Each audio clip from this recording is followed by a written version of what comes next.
this morning. is that you? Could we please have a roll call? Commissioners Cavell, Colwell, Here. McGillivray, Is that your purse? Powell, Is that coming out here? Yes. Charles, is absent with Someone's notice. playing radio. Is that radio? Long, Yes, here, sorry. That's me? Yeah. I don't even know how that went on. I was wondering, who's doing that? Okay. I'm sitting here too, like it's open. That's why, sorry, that's why I am here. I was like, it's coming from her purse, whatever it is. It's very powerful. Marshall? Madam Chair, you have a quorum. Okay, I think Commissioner Cavell will be right back. Yeah. Okay, with that, let's stand for the Pledge of Allegiance. I pledge allegiance to the flag of the United States of America and to the republic for which it stands, one nation, under God, indivisible, with liberty and justice for all.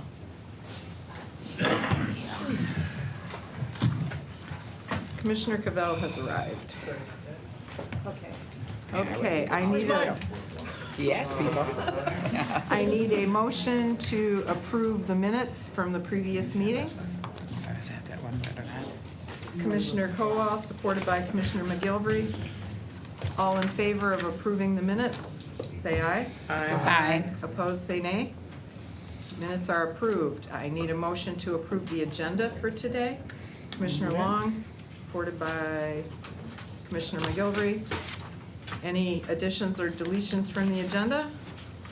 All in favor, say aye. Aye. Opposed, say nay. Agenda has been approved.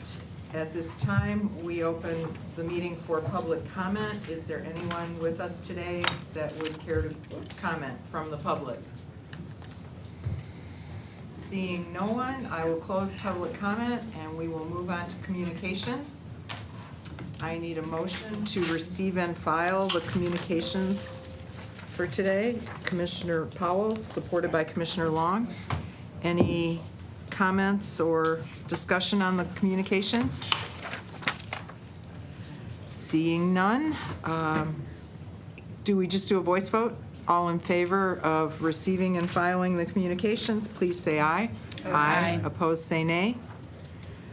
Communications have been received and filed. And with that, we will move on to our regular agenda. Item number 1 is the Treasurer's Office Transition and Upgrades Project. So we have Treasurer Wittenberg with us by Zoom or by GoToMeeting. I need a motion. Commissioner Powell, supported by Commissioner Cavell. All right. Good afternoon, Mr. Wittenberg. Hello, everyone. Good to see you all. Sort of. I see the tops of your heads, but I see you there. So I'm joined today. This is Robert Wittenberg. For those, I think I've met just about everyone there. The newly put into office for Oakland County Treasurer July 1st, joined by our amazing team over here, Jody Weissler-Defoe, our Chief Deputy, and Ross Gavin, one of our deputies. And before you today is our transition resolution for the office, and I know you have it in front of you, and I assume probably reviewed it, so I won't go through it in detail. But obviously, it's been over 12 years since anything was done here in the office.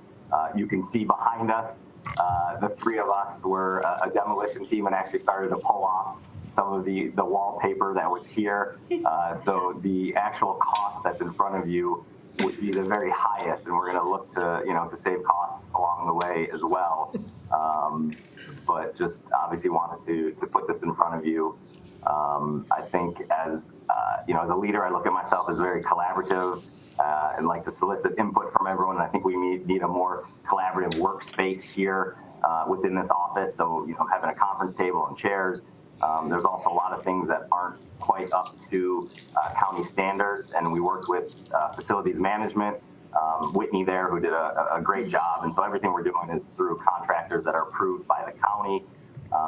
And so, through the transition, getting to meet everyone in the office, because for those that don't know, I worked in the office part-time for the last 6 months prior to taking office. and it was a good opportunity to meet everyone here. But I think it's something, I think we can do a lot of great things for the residents of the county as we come together and work collaboratively here in the office and kind of streamline some processes and get a lot done. So I think this is something that would be really helpful for us. And so you have that in front of you, as well as doing a strategic goal setting with Public Policy Associates, and they actually are already a vendor with the county. Just looking to expand on that contract to do that here, and I think it would be really important at this point as a new treasurer is coming in. Also, the laws have changed considerably over the last few years, so I think it would be really helpful to have an outside team come in and help us as well. So I think that's really all I wanted to review with all of you, and obviously happy to answer any questions you might have. Okay, with that, I will open the discussion up to the, Hopefully you could hear me that whole time. open it up to the committee. Does anybody on the Finance Committee have any questions for Treasurer Wittenberg? Commissioner McGilvery? Yeah, thank you.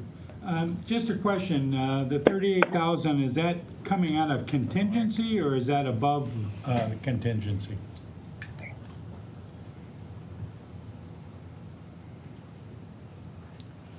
Did you hear the Did question? y'all hear the question? The 38,000 is the total project cost. There's, I think, about 3,500. Oh, okay. Yeah, can you hear us? Yeah, yeah, I got it. Sorry, can you hear us? Yes. Lynn, Okay. excuse me, Lynn is answering. I think there's a bit of a delay here, so coming we'll from try to where? keep that in mind. It's from coming out of the contingency line. Okay. Reappropriating dollars out of the contingency line item to facilities for the project work, and then their professional services line item. So all the funding is coming out of the contingency line item. Did everybody hear that? Maybe you should come to the mic so you can be recorded. Yeah. You can just say it right there. So with the budget amendment, it's showing a reduction to the contingency line item and then appropriating it in the respective transfer to facilities for the project work and the professional services line item. So it's all being funded just by reallocating internal dollars within the existing budget. Okay, thank you. Thank you. Okay. Anything else, Commissioner? No, that's all. All right, any other commissioners have any questions? If not, please call the roll. On item number 1, Commissioners Cavell, Yes. Kowal, Yes. McGilvray, Yes. Powell, Yes. Long, Yes. Moss, Yes. Markham. Yes, Madam Chair, you have 7 yeas, 0 nays. thank you. Have a good day. The motion has passed. Thank you all so much. Yep. Too. We'll talk to you soon. Thank you. Excuse me. Next, excuse me, I got a little piece of peanut down my throat.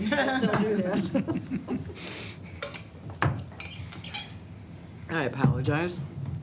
All right, next item is Economic Development, Business Development Division approving the reissuance of Series 2010 bonds, Cranbrook Educational Community Project, City of Bloomfield Hills. I need a motion. Commissioner Cavell, supported by Commissioner Long. We have Kathy Rassigan with us today. Thank you. The floor is yours. Yep, good morning. I'm here with William Zaglanichny from our office, and then we're also joined by phone by our bond counsel out of Dickinson and Wright, and that is Craig Hammond. The item that we had before EDI this morning was for a reissuance of an original bond from 2010 for Cranbrook Educational Community, where they used the bonds for the construction of the new girls' middle school and then other campus improvements. They are moving those bonds from JP Morgan over to PNC for a reduction in rate, but also an extension of the amortization on those, which in the end, the result is a reduced monthly payment for the Cranbrook community. I believe what we're here for before finance at this point in time is, I don't want to say a refresher, but maybe for a discussion point of the fact that the bonds do not involve the credit of Oakland County in any way, or Oakland County itself is not in any way liable for those bonds. And with that, I'm going to give the floor to Craig Hammond, our attorney, as I think he has a much smoother delivery on the legalities of that. Craig? Thank you, Kathy. Everyone can hear me okay. I'm Craig Hammond with Dickinson Wright, and we serve as the bond counsel to the EDC. Kathy asked if I maybe just give a little bit of history of the EDC and what then leads to why we're having this public hearing on this particular bond issue. So the EDC was created in the 70s under the EDC Act in order to be a conduit issuer for private activity bonds to help promote economic development in Oakland County by allowing companies who have eligible projects to take advantage of tax-exempt private activity bonds. And these tax-exempt private activity bonds are under the Internal Revenue Code. It results in the interest in the bonds being tax-exempt, and therefore reduces the cost of borrowing and reduces the capital cost, but it's only for certain types of eligible projects. And the most common type of eligible project are those undertaken by nonprofit 501c3 corporations for large capital projects. And so the EDC over the past decade has primarily done projects for private schools, the K-12 schools located in Oakland County, such as Orchard Lake St. Mary's, Detroit Country Day, Cranbrook, Marion High School, Rochester College. And then there's been other nonprofits such as Detroit Skating Club and others that have taken advantage of these bond financings through the Oakland County EDC. As Kathy indicated, the bonds are not a debt or obligation of the county. The EDC Act is very specific that the municipality is not liable on the bonds, and in fact, under the Michigan Constitution, they couldn't if they wanted to be. It would be an unconstitutional lending of credit for the county to support these bonds. So there's no risk to the county. You are helping these nonprofit corporations to be able to access the municipal markets on a tax-exempt basis by serving as its conduit issuer. So to this particular, what we're here for today, in 2010, the EDC issued $26,515,000 of bonds of these private activity bonds to help Cranbrook build a new girls' middle school on their campus and a few other capital improvements. But the girls' middle school was the primary use of those bond proceeds. And those bonds were purchased by JP Morgan. So it was really structured like a bank loan between Cranbrook and JP Morgan, except the EDC had to play the role of issuing the bonds because Cranbrook cannot issue its own tax-exempt debt. It has to be issued, the bonds have to be issued by a state or local unit of government, and that's what the EDC's role is here. And now, 11 years later, Cranbrook's decided to refinance these bonds because interest rates are low, and I will tell you there's a lot of refinancings going on in the markets because of low interest rate, and this is just one of them. And they went out with RFP, and PNC Bank provided the low bid, and so now they've arranged for PNC to purchase the bonds that are currently held by JP Morgan, and then they're going to enter into an agreement that the EDC will be a party to modify the interest rate, to reduce it, and to extend out the amortization. And those modifications result in the bonds deemed to be reissued for federal tax purposes. And the federal tax law says if the bonds are issued or reissued, you have to have a public hearing, and the local governmental body has to indicate its approval for, in this case, for the EDC to issue the bonds. So the county commission's role is to say, it's okay for the EDC to support this project by allowing these bonds to be reissued. We support this. If this had been some not my backyard project and the county didn't want to be allowing it to take advantage of this federal tax program, this would be the opportunity to say, no, we don't support it, and wouldn't be able to go forward. So the county did approve this project in 2010 when the bonds were issued, the county board did, and now it's necessary for the county board to once again say it's okay for the EDC to move forward with this refinancing. And so we're asking for the public hearing to be held on August 5th. We'll be publishing a notice of hearing in the Oakland Press tomorrow in order to meet the federal tax law requirements in a 7-day notice. And then following the public hearing, we'd ask the Board of Commissioners to adopt the resolution that's been drafted, which effectively says we authorize the EDC to move forward with the reissuance of the bonds that are being contemplated here through these bond modifications. And at the end of the day, you've helped Cranbrook reduce the cost of its borrowing, as you have for these other types of projects in Oakland County that are able to take advantage of this program. So that's the reason for the hearing, and I'm happy to answer any questions that you may have.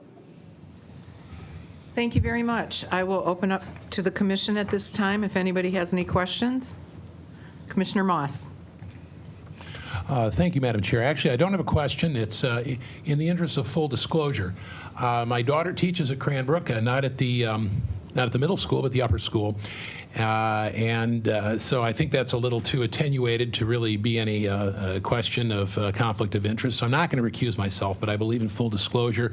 No one from Cranbrook has come to talk to me about this. I'm crying, I'm not important enough. But bottom line is that I wanted you all to know that, but I still think it's appropriate for me to vote, and I intend to vote. Thank you. Well, I appreciate the honesty and desire for transparency. And I would agree, I don't see a conflict of interest either. So anybody else have any other comments or questions? Commissioner Cavell. I think Commissioner Moss just wanted to show us what good job his daughter did, because he did a good job as a parent. Oh, yeah, it's all about your parenting. Okay, if there are no other comments, let's call the roll, please.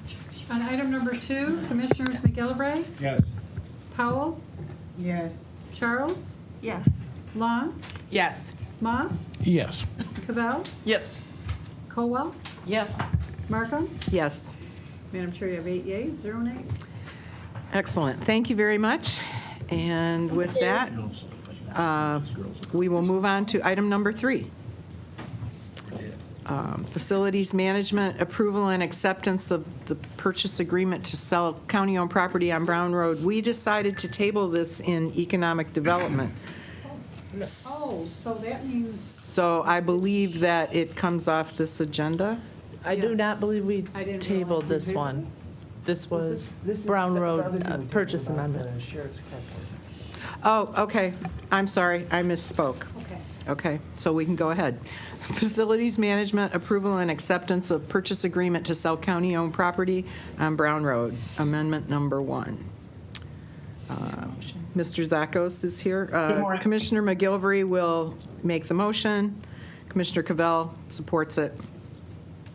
Okay. Welcome, Mr. Zakos. Paul Zakos, property manager with facilities.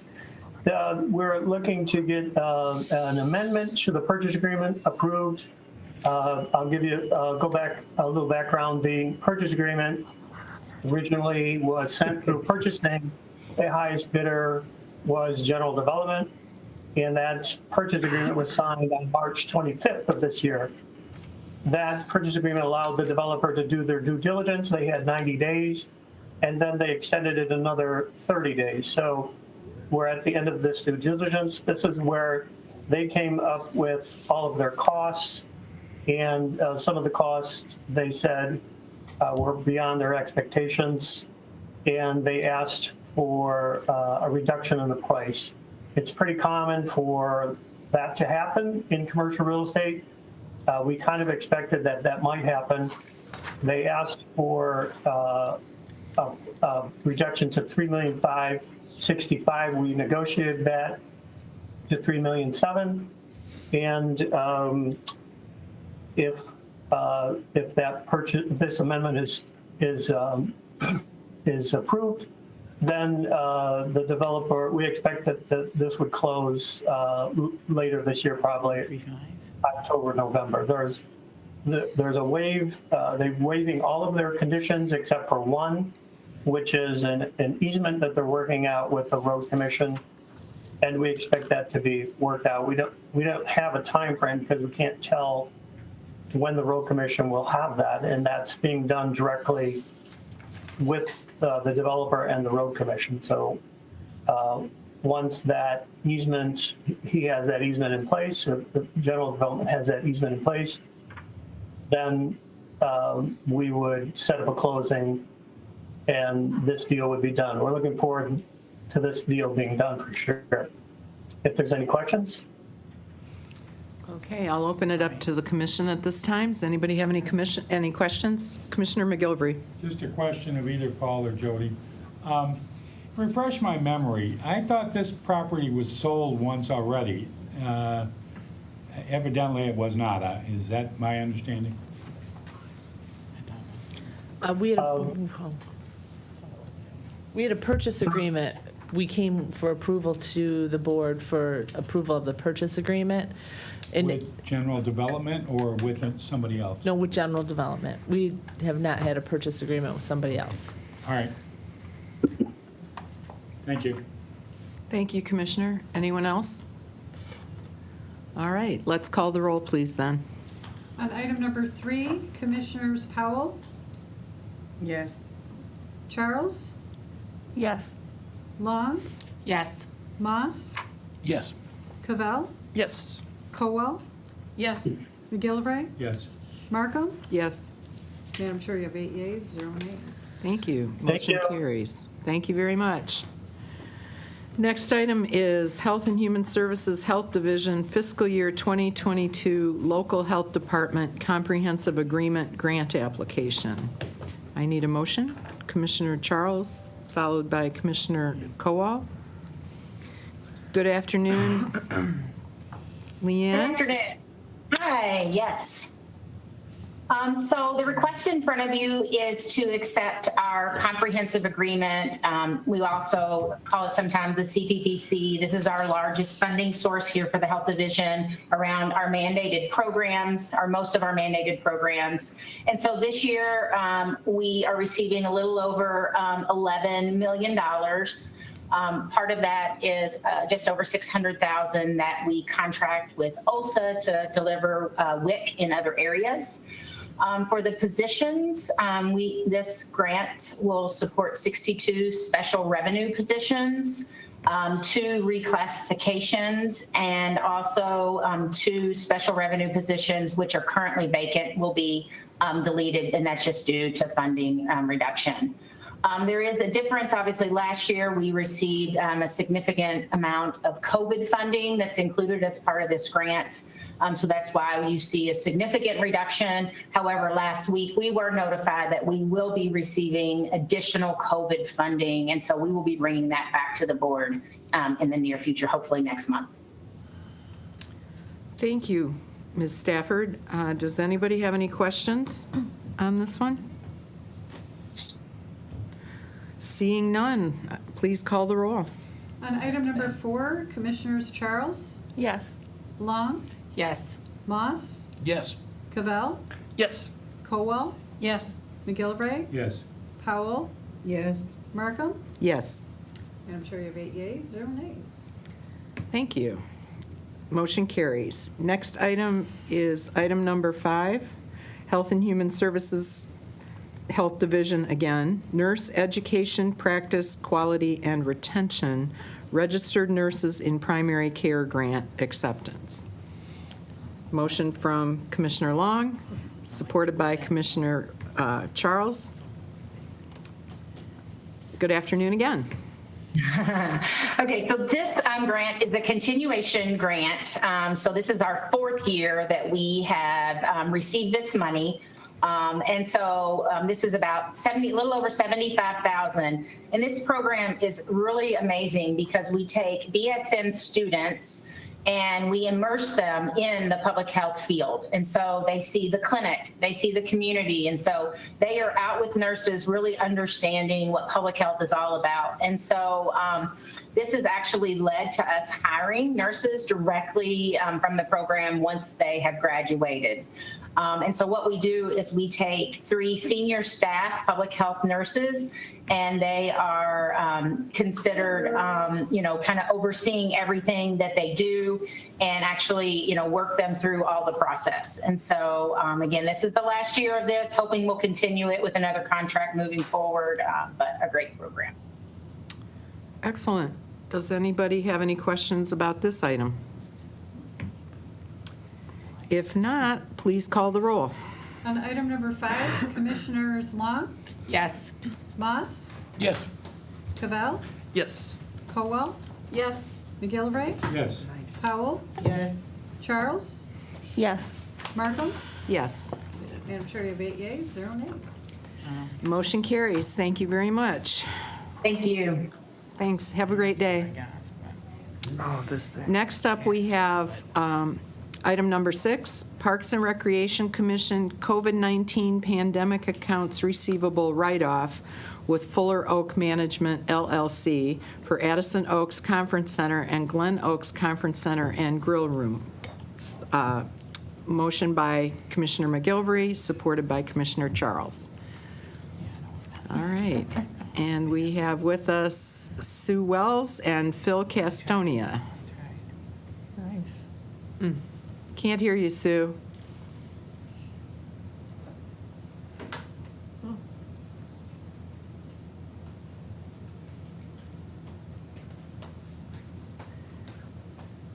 Can't hear. I don't know how she can see us. Thumbs down. Can you hear me now? Yes. Okay. I'm in Mr. Stenzel's office since my computer's broke, so I apologize for that. Just want to bring before you something that has been recommended by the Parks and Recreation Commission. This is something that we spent a great amount of time deliberating and negotiating with the lead negotiator, Phil Castoni from Business Development. It is something that we are not excited about presenting to you, but we feel it is the best that we could do due to the situation of the pandemic. Oak Management Corporation has been at some stage of the game an exclusive vendor of Oakland County Parks since 1974. In 2012, we did establish a subcommittee of Parks and Rec commissioners, and we evaluated the contract, and we sent out an RFP, and we had two concessionaires, one being Oak Management and the other being Kosh Catering.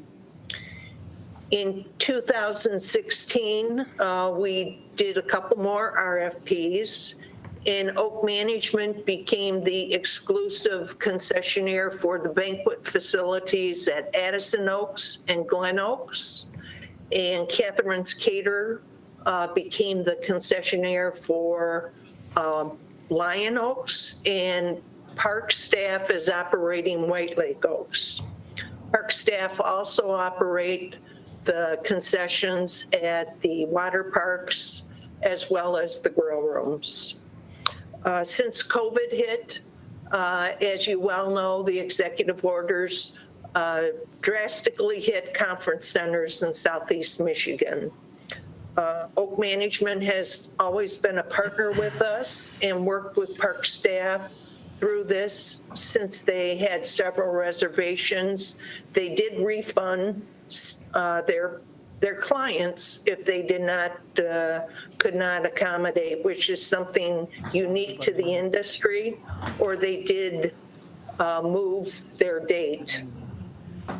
But what I have is we had a subcommittee established by the Parks and Rec Commission, Commissioner McGilvery, Parks Commissioner Vanderveen, Commissioner Woodward, as well as input from Jody Hall from Corporation Counsel, Phil Castoni, and I. So at this time, Phil will go over the recommendations that we would like to present to you. Thank you. Good morning. Just confirming, can you hear me? Yes. Yes. Yes. Thank you. All right. So Oak Management obviously fell on hard times, as well as all caterers with COVID, and they could not pay up their contractual obligations with us. Their contract is set up in a 4-tier system where they have a flat fee and equipment fee. That's an annual fee they pay us each year, and that goes up 3%.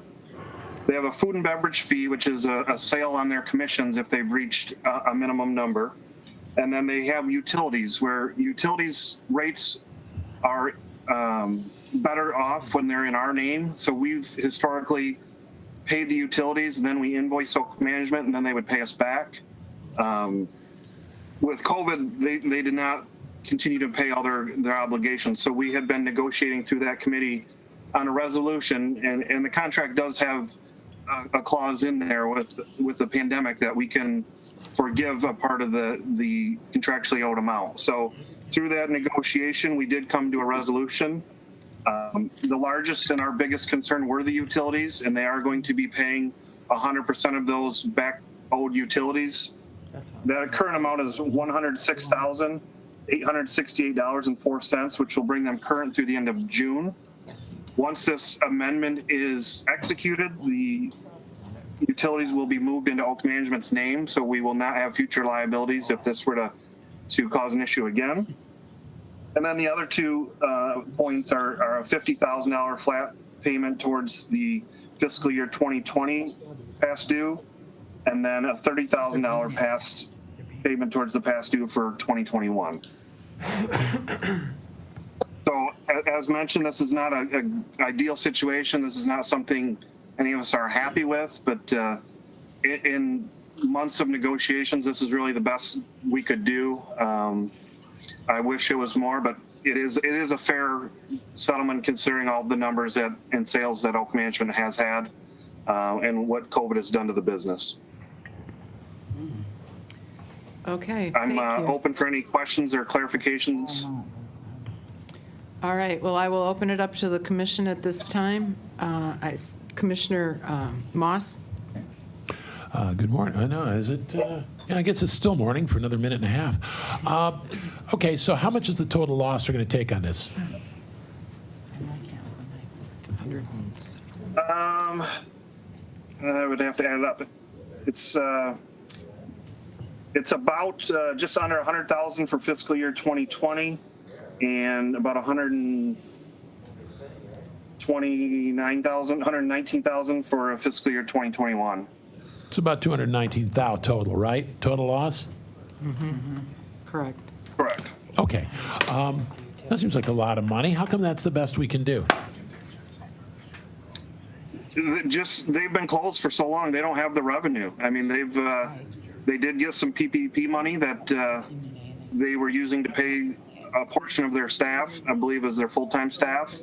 And they are using that money for this resolution as well. But being closed for so long, they don't have the expenses. And to their defense a little bit, without being in operation, some of those costs that are baked into the contract aren't there. Those flat fees are based on the assumption that they're operating year round. So in your negotiations, though, you discounted that, right, from the amount that you were looking for from them. I mean, it seems like a heck of a bath to be taking. You know, a lot of our, basically, we're paying for these guys with tax money that we tax from businesses who have also been closed, who have also had to make these sacrifices. So, you know, I'm surprised we can't get a better deal. You are correct, and that's where I go. This is a hard one to swallow because that is true. And we did talk about that directly with our group and with Oak Management, that this is a unique situation, that there's a lot of other businesses that would benefit from this type of resolution. But you know, the matter of fact is we have a contract with them, and we had to negotiate a resolution that they could pay. I guess at the end we were looking at trying to get whatever we could instead of getting nothing. Oh yeah, I just got businesses in my district that closed because they couldn't pay, you know, and they're gone and they're not coming back. You know, why these guys? I mean, if this is the best we can do, maybe it's the best we can do, but this doesn't strike me as that great a deal. I mean, you know, they're on us, what, 219 grand. Thank you. Commissioner McGilvery and then Commissioner Long. Thank you. First of all, Madam Chair, this was a hard pill to swallow. I mean, nobody wants to lose that kind of money. And the problem is a pandemic. It caused them where they couldn't have any income coming in. All the weddings, parties that were set up with those facilities were canceled due to the pandemic. And our negotiating team of Dave Woodward, myself, and Dave Vanderveen met with Phil and Sue on four occasions, each time telling them, no, that's not good enough. And they would come back with a little bit more. First of all, I want to say to Phil and Sue, they did an outstanding job. They did the actual person-to-person negotiations with Oak Management, and then reported back to our subcommittee. But they did an outstanding job getting to where we got. So, like I say, it's a hard pill to swallow, but I think we have to. So. Thank you, Commissioner McGilvery. Commissioner Long. Well, Commissioner McGilvery said a lot of it, but I had an issue with it too, Chuck, for the same reason, because we have a lot of businesses going out of, that are out of business and will be out of business for good. And I do have to say, we did look, I asked for all their PPP funding. They got, 2 rounds did they get? And they showed where they used that stuff. So I made sure that they, we all made sure they didn't have money to be able to pay this with all their PPP and everything. And they did not. And we were, they did have to negotiate for utilities, which is another, $106,000, I think she said. So I have reservation, but I think Oak Management's done a good job with the parks, and I totally understand Commissioner Moss's point of view, because I had that too. But they did really work hard to get this negotiated. It was much more money in the beginning. So I'm going to support it, a little reluctantly, but I am going to support it. Thank you. Thank you, Commissioner. Commissioner Kowal. Thank you, Madam Chair. Just curious as to, they had a tough spot to be in for sure. And while they might have gotten PPP, I believe that, a lot of restaurants, or some restaurants, a lot of businesses, we were able to help with the CARES Act funding. And I believe that probably Oak Management, because of their role with a governmental organization, they were not eligible for those, any funding from the CARES Act?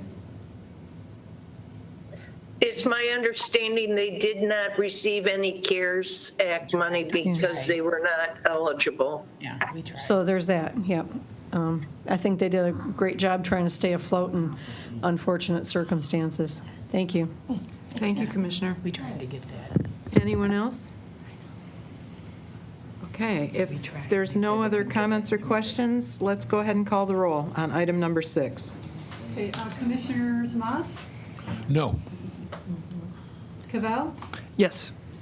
Kowal, Yes. McGilvray, Yes. Powell, Yes. Charles, Yes. Long, Yes. Markham. Yes. Madam Chair, you have 7 yeas, 1 nay. Thank you. Motion carries. Thank you. Thank you, Commissioners. Thanks. Next item, number 7, Board of Commissioners proposed Independence Township Corridor Improvement Authority project modification. Your agenda says pending TIF committee approval, but it was approved by the TIF committee a couple of hours ago, so it's on our agenda now. Commissioner Charles is making the motion. Commissioner Long is supporting it. Good afternoon, Mr. Rassigan. Somebody's got feedback. Good afternoon, everyone. My name is Brett Rassigan. I'm the manager of Planning and Local Business Development. With me today is Lisa Cavalluna, Corporation Counsel, Pat Kittle, the Independence Township Supervisor, and Dick Carlisle of Carlisle Wortman Associates, the Township's planning consultants. We're here seeking approval of the townships and the CIA's request to modify the approved project within the CIA. Just for a little bit of background, the township established the Corridor Improvement Authority in 2006. In 2008, the county, the township, and the authority entered into a tax sharing agreement. And in 2017, that agreement was amended to extend the sunset date from 2022 to 2029. The district follows Sashabaw Road, as you would imagine, and it starts at the southern township boundary and goes to north of Clarkston Road. The modification to the project falls within that district. The location is about 1,000 feet west of Sashabaw Road on Walden. In March, the township contacted the Economic Department seeking assistance to bring this topic in front of the ad hoc committee. And as Commissioner Markham mentioned, we met with ad hoc earlier today. The requested modification is to use captured funds to make intersection improvements on Walden Road and Walden Center Drive. Improvements include turn lanes, pedestrian improvements, and a traffic signal. These improvements were contemplated when the original plan was prepared and the original agreement was drafted. But at that time, the traffic warrants did not meet the standards to substantiate the traffic signal improvements. At this time, the traffic has increased to a point where the signal is needed, and the Road Commission also supports these improvements. The total cost of the project is about $500,000, and it's estimated that the county share of the capture that would go toward this project is $155,000. Lisa and I would be happy to answer any questions, and if there's some specific questions on the project itself, Carlisle and Mr. Kittle can address those as well. Thank you. Thank you, Mr. Rassigan. Does anyone on the commission have any comments or questions? Commissioner Charles. Yeah, I was just wondering, Commissioner Markham, if there was anything that came out of the review at 9 of interest. I don't think so unless someone else who was in the meeting wants to talk about it. We did discuss the length of this and were there other funding sources that they could potentially draw from. But, and we did get a pretty good history on the Corridor Improvement Authority. Anybody else who was in the meeting that would want to comment may do that. I'll call on Commissioner. Do you have anything else, Commissioner Charles? No, thank you. Okay, Commissioner Cavell, you had your hand up, and then Commissioner Kowal. Thank you, Chair. Yeah, to what you just asked, Commissioner Charles, I was going to offer an opportunity for Township Supervisor Kittle to riff like he did this morning when asked about what the township will be using their ARP money on, or why this might not be a qualified expense for a possible infrastructure plan, because it seems like there could be some duplicativeness here, or duplication. Can we get the mic muted for Mr. For Dick? Mr. Carlisle. That would help with that feedback, and I can hear better. Thank you. That's better. Thank you. Okay. All right. Should I say it again? So, Mr. Kittle, I think Commissioner Cavell was asking you to elaborate on why this doesn't qualify for American Rescue Plan funding and what your plans are for the funding that you have going forward. Yes, ma'am. Thank you. Pat Kittle, Independence Township Supervisor. The township is expecting roughly $3.9 million in funding. Half of that will be received this year. And we virtually have every penny of that money earmarked to improve our groundwater systems. We have 2 wells that are showing traces of PFAS. The concern is those trace readings are starting to increase. And what we're doing is putting every dime that we can to put filtration systems in place to make sure that our residents continue to have clean, safe drinking water. We are also at the same time improving wet wells that have been in existence for close to 50 years. We nearly lost an employee the other day with an electrical short. And again, because of the age, a lot of those components inside of those wet wells have reached end of life. And we thought it would be a prudent infrastructure expense before we have a catastrophic sewer backup. I'm sure all of you are aware of the cost of infrastructure. I would love nothing more than to get out of groundwater altogether. However, in working with the Great Lakes Water Authority to put a water main from their connection down by Auburn Hills and dig that line into Independence is over $40 million, which is just obviously cost prohibitive. So again, because of some of the uncertainty of how those emergency funds were to be utilized, we felt that water and sewer were the most prudent course of action that would benefit the most people. Thank you. Does that answer your question, Mr. Cavell? Yeah, thank you.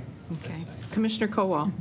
Thank you, Madam Chair. I would just like for Supervisor Kittle to perhaps explain how he has been able to leverage the funds from the Corridor Improvement Authority and just funds in general to get the biggest impact that he can. We did talk about that briefly, so if you can go into that again, Supervisor, that would be great. Commissioner, thank you for the question. I am a firm believer in trying to leverage as much money as you can to get the biggest bang for your buck with projects.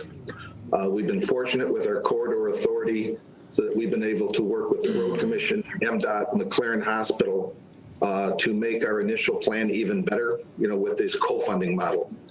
I am a big proponent of matching funds for any sort of a state or federal grant to make sure that people stay focused on task. And when you have skin in the game with a match, I think it weeds out a lot right there as far as the nice versus the got to haves. That's my personal opinion and how I conduct business in the community. Thank you. Anybody else have any questions? Okay. If not, let's go ahead and call the roll.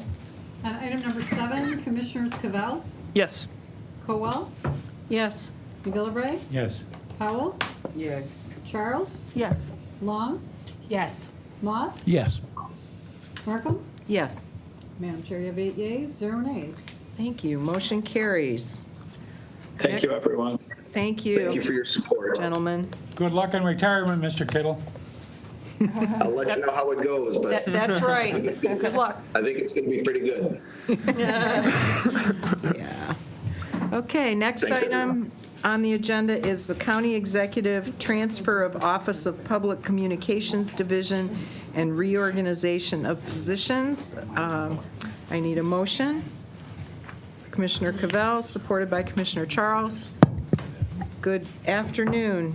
Hillary Chambers and Chris Ward are here to help us understand Good what they want us to afternoon. do. Madam Chair, thank you so much, and members of the committee for having us this afternoon. So we are excited to kind of present to you today kind of the second iteration of our Office of Public Communications. I want to give you a little bit of history in terms of communications and community engagement at the county, and talk to you a bit about how this grouping is coming together and the role that they're playing, and then also a bit of the vision in the next years. Chris was kind enough to help with the specifics of the resolution. As he has indicated, this has been a complex transaction involving a number of departments, and so he's also helping with some of the questions you may have in terms of the specific language in the resolution. So, when we first started to kind of evaluate communications within the county, we were struck by how many different pockets of communication efforts there were spread throughout the county. And so the first effort that we undertook kind of spun off of the reorg that happened in the department, the Economic Development Department. So within Economic Development, they had a number of communications and marketing and video and graphics staff downstairs in that department. So when Deputy Carlson did that reorg, he wanted to have those staff be centralized within the Office of Public Communication. So the first reorg that you saw before you was before the pandemic hit. That brought those communications staff under one umbrella in the Office of Public Communications. At that time, we also created the first manager of community engagement, and Ashley McBride, who's with us today, applied for and received that role. We also found that, during the Great Recession, a number of positions that were related to engaging with the staff, with the communities, were eliminated. So, they had positions related to arts and culture, senior affairs, other positions that were more forward-facing, and those positions were eliminated. So we wanted to recreate some form of public community engagement, which would be housed in the Office of Public Communications. So that was kind of version number one. At the same time, we were taking a look at another pocket of communications staff that were housed in IT. Under the umbrella of eGov. So there were a number of staff that were actually doing messaging and communications as it related to the OakGov brand, overseeing some social media for the brand, but kind of in isolation over at IT. And so, over the course of months talking to IT, getting an understanding of the history, we thought it made sense to kind of also bring those folks under the umbrella of Office of Public Communications so that we could be more uniform and cohesive in terms of communications within the county. So what we have now, or what we're seeking to create, and we have a number of our leadership team on the call with us, and I'm going to want to introduce them to you. But Pam, if you can bring up the PowerPoint, the slide that is like the hub of activities. We call it kind of a hub, and it'll give you a sense of what this unified team is doing and will be doing going forward. So what we see this division doing, the Office of Public Communications, is all of the top level bubbles. So they would be helping county departments, with message and brand development, with marketing campaigns, with constituent service, with community relations, with media relations, creative operations, which is all of the graphics, all the print materials that go with, whatever you're doing, with the ultimate goal of making sure that we're communicating with the public. They've also taken on communications to employees, which is a work in progress of something we want to improve. So they're responsible for communication to employees, and then, of course, community organizations and our cities, villages, and townships. A couple of examples just to kind of give you a sense of how this is coming together and how this team works collaboratively. When you think about the vaccine clinics, the ones that started to take shape in June and July that were very community-based, when we got past the mass vaccination sites, this team worked, hand in glove with the health department, helping to identify the sites. Pam's team created all the graphics, all the signage that would be needed at the sites. Caitlin Keeler's team, who oversees all the social media, created all of the social media campaigns. Ashley's team helped get out the word, including, in the surrounding neighborhoods. So they all kind of worked together on a plan to make those vaccine clinics successful.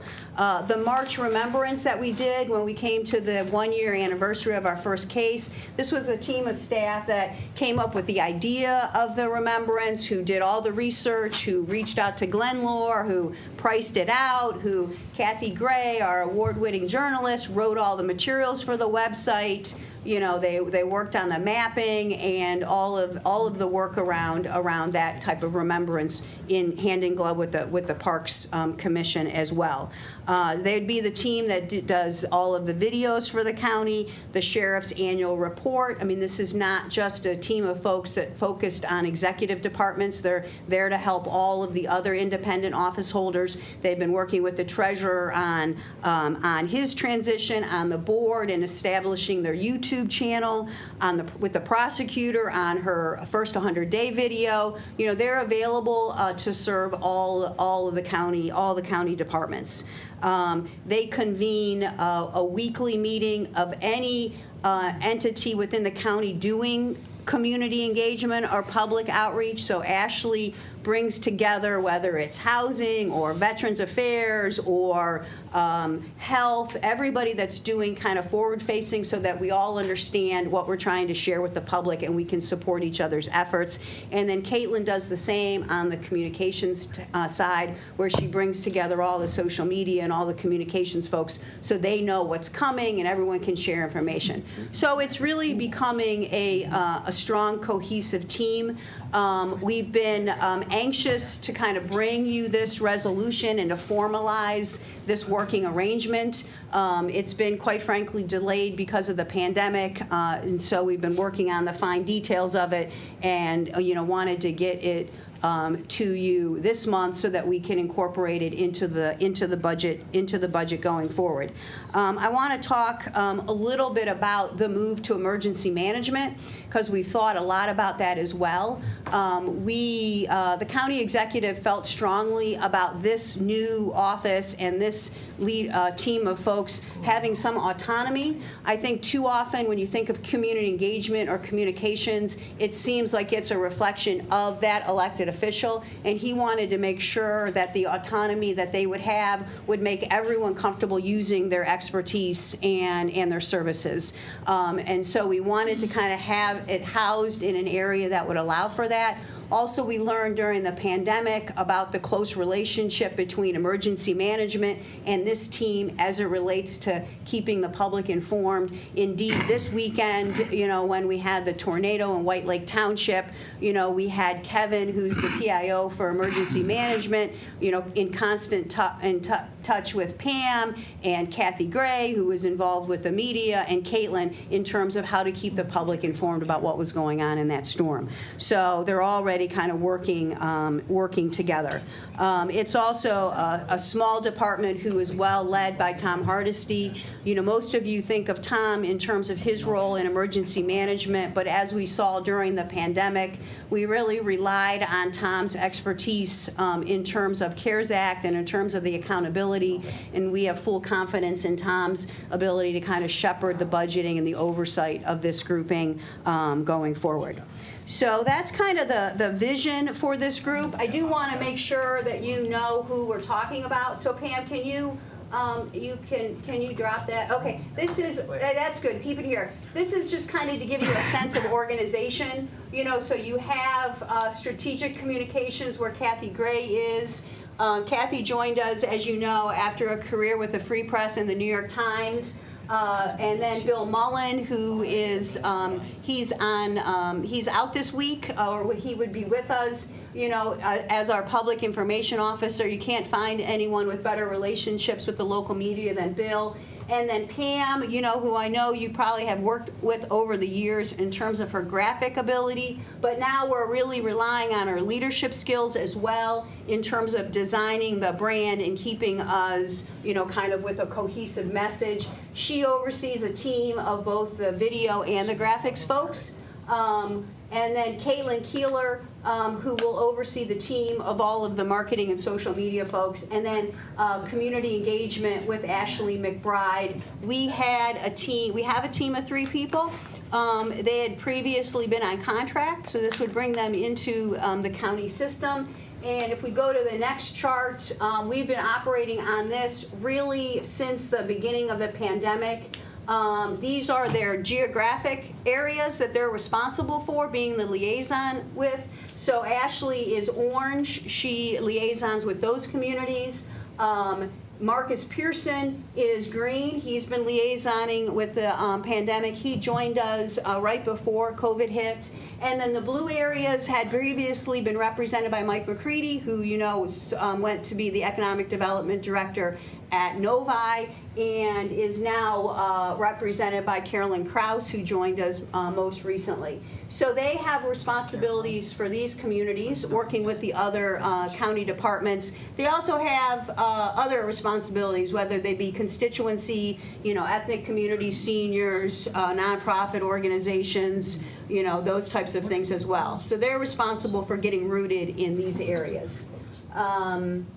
So can you drop the PowerPoint, Pam, and then just so that everyone can put a face with the names? Can we do that again? Oh, that's my face. Okay. Okay, this is Caitlin Keeler. You may have worked with Caitlin. She was at eGov and IT, so we're moving her over to the Office of Public Communications. Ashley, who you probably know, she, during the pandemic, also oversaw our census team. And then Pam Tremble, who's been with the county, as I mentioned, but who is now moving into a leadership role. And then Kathy Gray, who I also mentioned. And then Bill Mullen would be the other leader of this team. So I'll stop there, answer any questions that you have about the goals here and what the resolution, what the resolution does. Okay.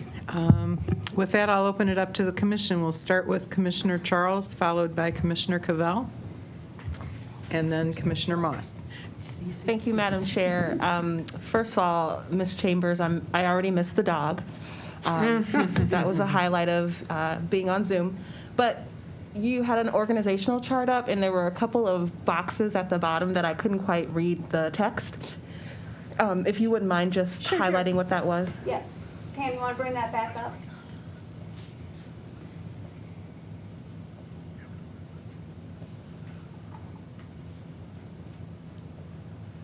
Okay, so if you go down, Pam's area, I think, is that what you're talking, the orange ones, or? The key. The key. Oh, the key. Full-time So and full-time and part-time. Okay. So Jonathan, you may know Jonathan as the nature blog writer. He's been with the county as a part-time PTNE, and he writes the blog. And then Al Adler has been with the county for a few years. He was with the Oakland Press, and he does all the he used to write the Telegraph newsletter, and he does all the the writing about employees and in the employee communications. And then just as my last question, you've answered so many of them. I'm not going to ask about the vacant at the top. I'm sure someone else will. But I was curious, under emergency management, that was really a good thing that you mentioned as to why. Because again, when I think PR or comms, I don't necessarily immediately think emergency management. It sounds that the rationale was to make people feel like it was a safe space to utilize the communications scope. So could you just maybe in a sentence tell me if I'm... Absolutely. I mean, I think there's really kind of three reasons why we think it can be housed in emergency management. One, as you indicated, to kind of give it a little autonomy so that it's not, people don't see it as a Dave Coulter thing, that it is a county thing. And two, because of the synergies in terms of public communications and public interaction and public facing that we see with emergency management. And then three, because of the size of the department and the confidence that we have in Tom Hardesty's leadership of that department. So now with emergency management and public engagement, you basically have three divisions, because previously when we created that department, we moved, it will have Homeland Security in it, and it will have building safety, which is new, that Tom now oversees, and then it'll have the Office of Public Communications. Thank you. Okay, thank you. Commissioner Cavell? Thank you, Chair. Yeah, I think this sounds like a great idea. If I understand, Hillary, this is a sort of like consolidation and narrowing of who's in charge of communications with the broader community to an extent, right? It's not. Yeah, it's trying to create a hub Right. of communications and community engagement so that we can better serve all of the county departments, instead of having a few people in economic development, a few people in IT, one person in the county executives department. I mean, look, there are still people that we work with in health, that do some of this work. We collaborate with them.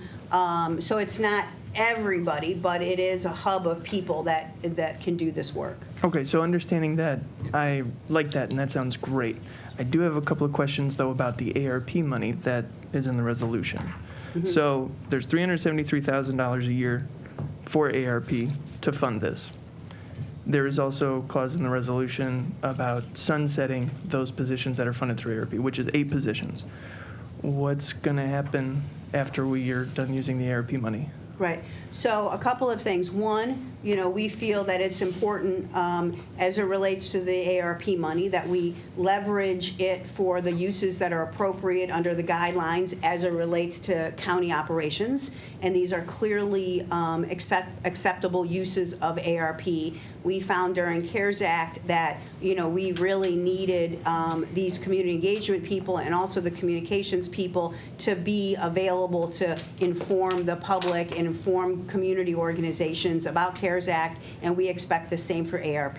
So knowing that it's allowable use, it's kind of fiscally responsible to use a portion of ARP to do this funding.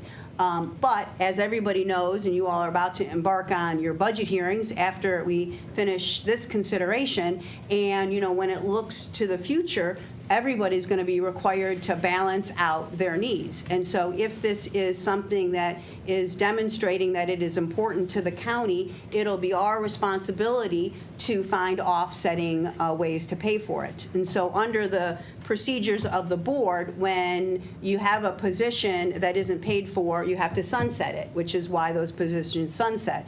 But assuming that that the Office of Public Communications continues to progress in the way that I see it progressing, then I would think that at the end of those years, it would be incumbent upon us to figure out other funding sources. So then, to that, our budget is our value statement. So then you're saying in 4 years' time, the county executive will ask us to use $373,000 from our budget somewhere else instead of using ARP to fill that hole, correct? Of course, we will not have ARP monies. Right. And so when the county executive presents his budget, he will have found a way to pay for those positions at that time. Can I then just say for the group, when we're taking our ARP considerations into account, that you're showing us that you're willing to put forward a resolution that gives people money, creates, right, you're paying people with ARP money, so that when we think about childcare raises, when we think about mental health care raises, that is giving people that work in our community money using ARP dollars. This sounds like a comparable equation in my mind. As I told you before the meeting, I Yeah. think that is not an apt comparison. I think that's apples and oranges. It's one thing for the county government to indicate a funding source for an employee and take on the responsibility of finding and making a decision about funding that person going forward. And it's a completely different thing for us to make a decision to provide a funding that we know there's a cliff for an outside entity. So I don't see those things as comparable. I do not see premium pay for child care workers or home health care workers in trying to solve the problem of the low wages of those industries at all comparable to what we're doing here in this resolution. I appreciate the sentiment. I know how committed you are to the child care issue, but I don't see those as comparable. I think that's apples and oranges. If I could just, okay. You have the floor. Thanks. We're talking about values and what we prioritize. So showing that you value 8 positions to do communications then seems like that's then also creating the opportunity or the space for showing that there is value in prioritizing low-wage workers who have to do 2 or 3 jobs and work in things that are a thankless job. That if there was a time to prioritize something like that, now would be the time. The funds available to use have been shown by this resolution to be eligible for paying people.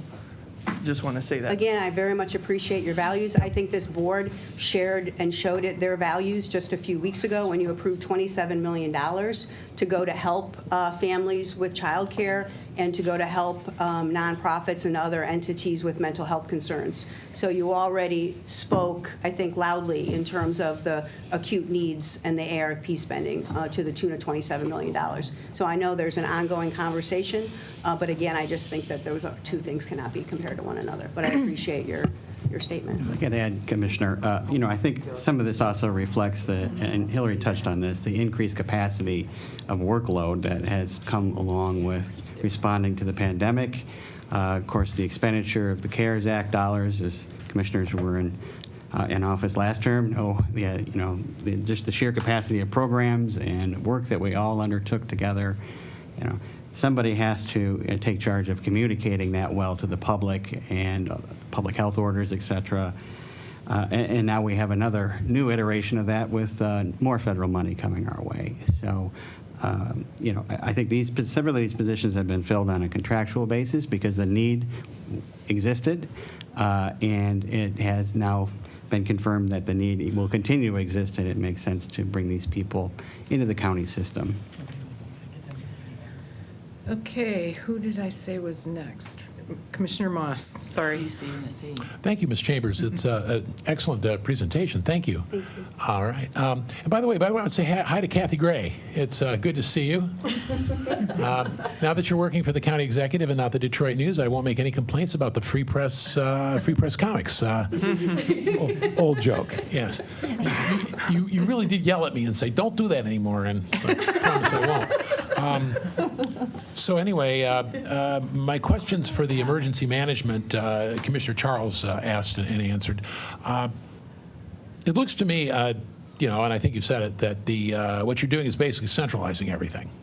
All the various things, and there's often, you kind of gets between two poles here. Is that if IT needs to say something, they have to go now to the Department of Communications and go through that, and then finally move on.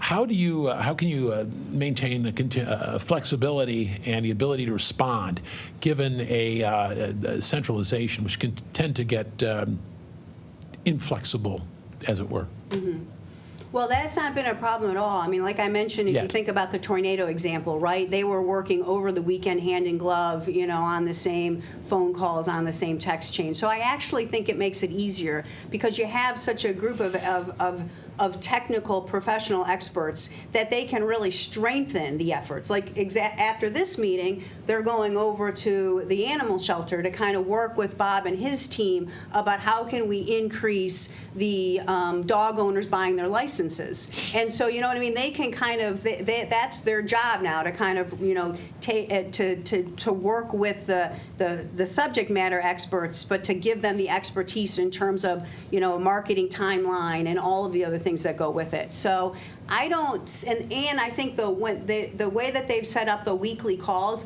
I mean, quite frankly, during the pandemic, there used to be daily calls where they were all on the phone making sure that everybody knew like what was happening. I think that communication is actually more seamless than when it was in its silos. And we didn't really, I got to tell you, when I first started, I learned that like someone was monitoring the OakGov social media from IT, and you know what I mean? They had a decent process, but it was so disjointed from like the rest of the county that it is actually, I think the communications is improved in being centralized. Can I add to that as well? My experience in the past has been, one of the things we should make clear that this is a resource that will be available to all of the elected officials, to all departments, and that has not always been the case in the past. And so allowing us to have an organization that focuses on the technical skills, the function of communication, and rather than some of these people just focused on certain aspects of communication, does allow us a greater ability to provide that service. And moving it out to a department does create that degree of separation from working directly with an elected official. Thank you. Just one more thing, the chart that, you don't need to bring it back up, that had all the bubbles and stuff on it. Can I get a copy of that? Absolutely. Pam had circulated it when after Lago, so we certainly will Thank you. circulate that PowerPoint. Yeah, I'm going to frame it. Thank you. That's it. Thank you so much. Thank you, yeah. Okay, Commissioner Moss, followed Commissioner Kowal. Well, thank you very much. It's a really good presentation. In just trying to study this, it just made my brain hurt. You kind of brought it all together here for me, so I was going, what the heck is this all about? But just a couple of minor questions. Under the last whereas, where it says favorability from local community stabilization share revenue, and that's just to fill the rest of this fiscal year up. But I'm just curious because that, I think, would be, favorability would normally go into the fund balance. So is that kind of like using, I guess, fund balance before it becomes fund balance for operating expenditures? And then the other question answer that one first, and then I'll ask the other one. Well, I think in a general sense, yes, you're correct, Commissioner, but I think that's true of any favorability in any line item in the budget. So we've just identified undesignated available funding here to pay for the balance of this fiscal year. And then I guess this is available for any elected official? Mm-hmm. Is that on an individual basis? Oh, sure, absolutely, yep. Mm-hmm. Nice. Like, say, a commissioner wants to understand how to use social media a little bit more, or that type of thing. I mean, they could contact any of those leaders. I would direct them to Caitlin, and then she could start to work with them, so yes. Well, what about putting out a message, our own communication? Like how to write something, or I heard from that reporter and I want to figure out how to respond, that type of thing? Yeah, Well, I don't know that we would necessarily send it out on your, Okay. maybe I don't understand the question. Okay, no, you just explained it. All right, thank you. Can I just raise one thing, too, just to be clear, because I know the specifics of the resolution can get, the intern notion in there. That was also, you'll see that we moved the interns to HR. There were several paid intern positions around the county, and so we centralized them at OPC after the economic development reorg. We're now moving them to HR because HR wants to create more of an intern program where they do the recruitment and they create like the educational programming and that type of thing. So that's why you see us moving the interns to HR. that all, Commissioner Cole? Okay, Commissioner Powell. This question is for Mr. Ward. Can you elaborate on an example of how we could utilize them from a commissioner standpoint? Because, you know, I've always tried to engage our own staff to assist in certain things, and I know the limitations because they have to share amongst the 21 of us. So now that these young ladies and gentlemen have to now help the whole departments and all of us and all elected officials, I really want to know what exactly something that they could really assist us with, and I Sure. know you would know.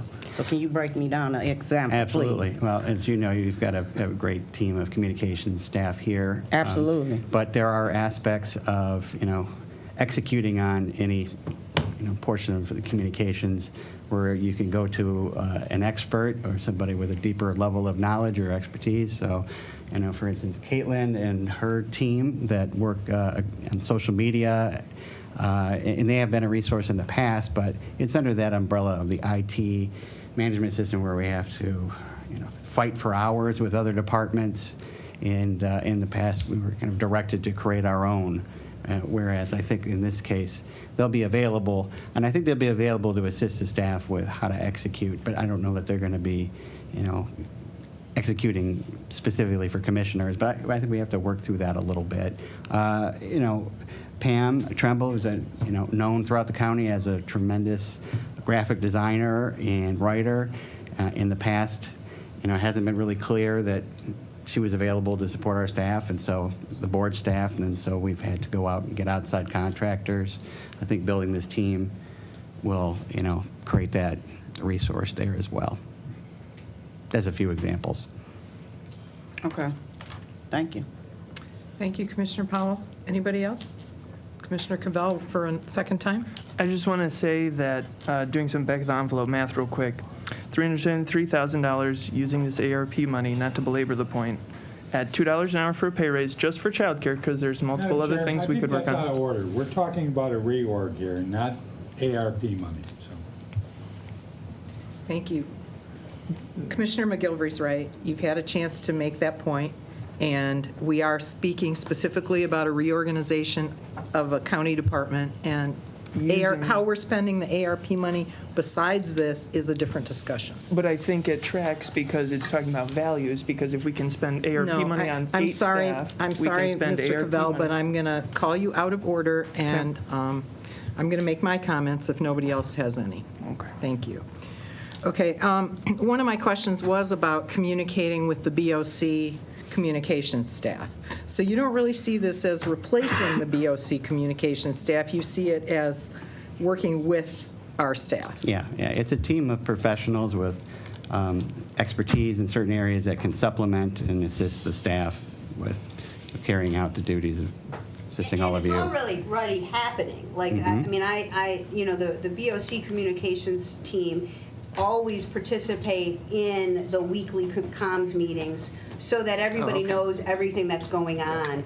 And then, they reminded me yesterday that they helped the BOC staff create the YouTube channel. So like anything like that, they work hand in glove to help with. Yeah. And the same is true for the treasurer or the clerk or the water resources commissioner.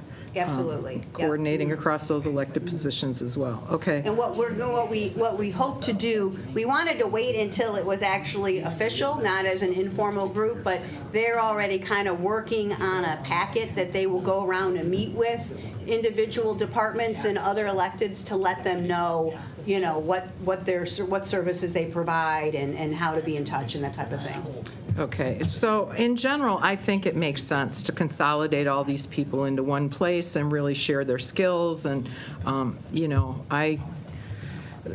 as the years go on, the communication that's required is more complicated and needs to be faster. And so I think it's really important to have professionals working together for the county.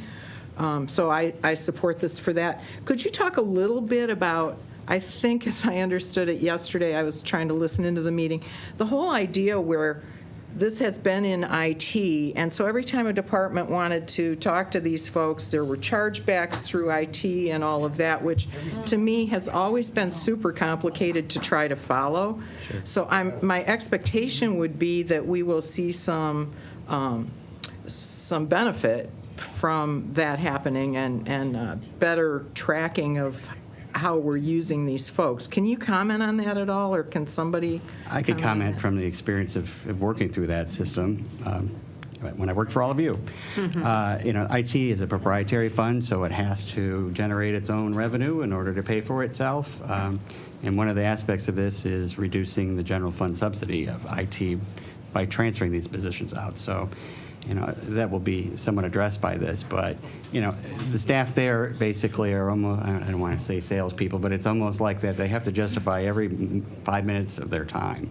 And so, and as far as the system, how it works with a department wanting to use their time, each one are budgeted a certain amount of hours, and then there's this trading back and forth. If you're not going to use them, can I have them?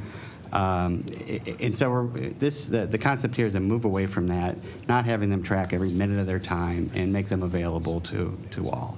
That will still exist in IT for all the other IT services that they provide. It's just we won't replicate that system in the Office of Public Communications right now. Which probably makes sense because communications have to move at a quicker speed anyway. Right. Okay. So there's a lot here in what you gave us. Give us the bottom line. Are we adding people? Are we subtracting people? What's the impact of what you're doing here? I can from do a that for personnel, you. Yeah. So there's 20 altogether in the new proposed division, 12 of which would be transfers from both IT and the executive office into this new division. And then there are an additional 8 people, 4 of which would be rescue plan funded, as we discussed. And then the additional 4 people would be a general fund funded. So 8 new positions. 8 new positions total, 4 special revenue, rescue plan. Some of those folks were on contract. Right. So, the 2 community engagement people were on contract for, what you may think is too long, right? And now we're moving them into the government, into the county system. So they're not new positions. I mean, they're new positions, but The we functions have been being- spending money on them. Yeah, functions being carried out.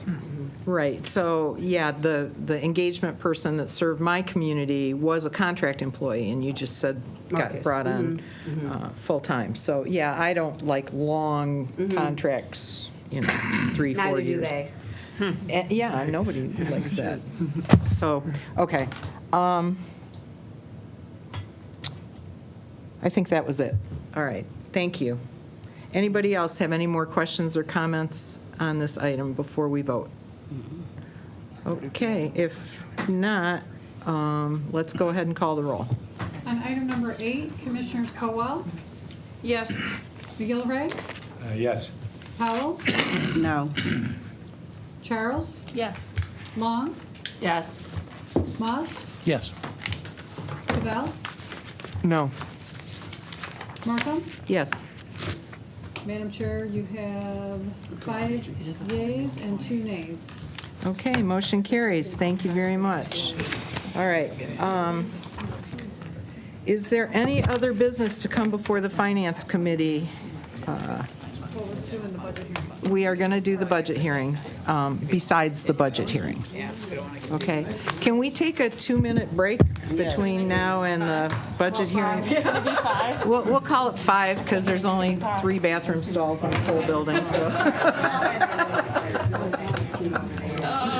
I didn't mean to be out of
well as there were some individual sessions and some materials shared with the commissioners, a Budget 101 session, kind of highlighting where to find information in these various documents that are presented to you each year.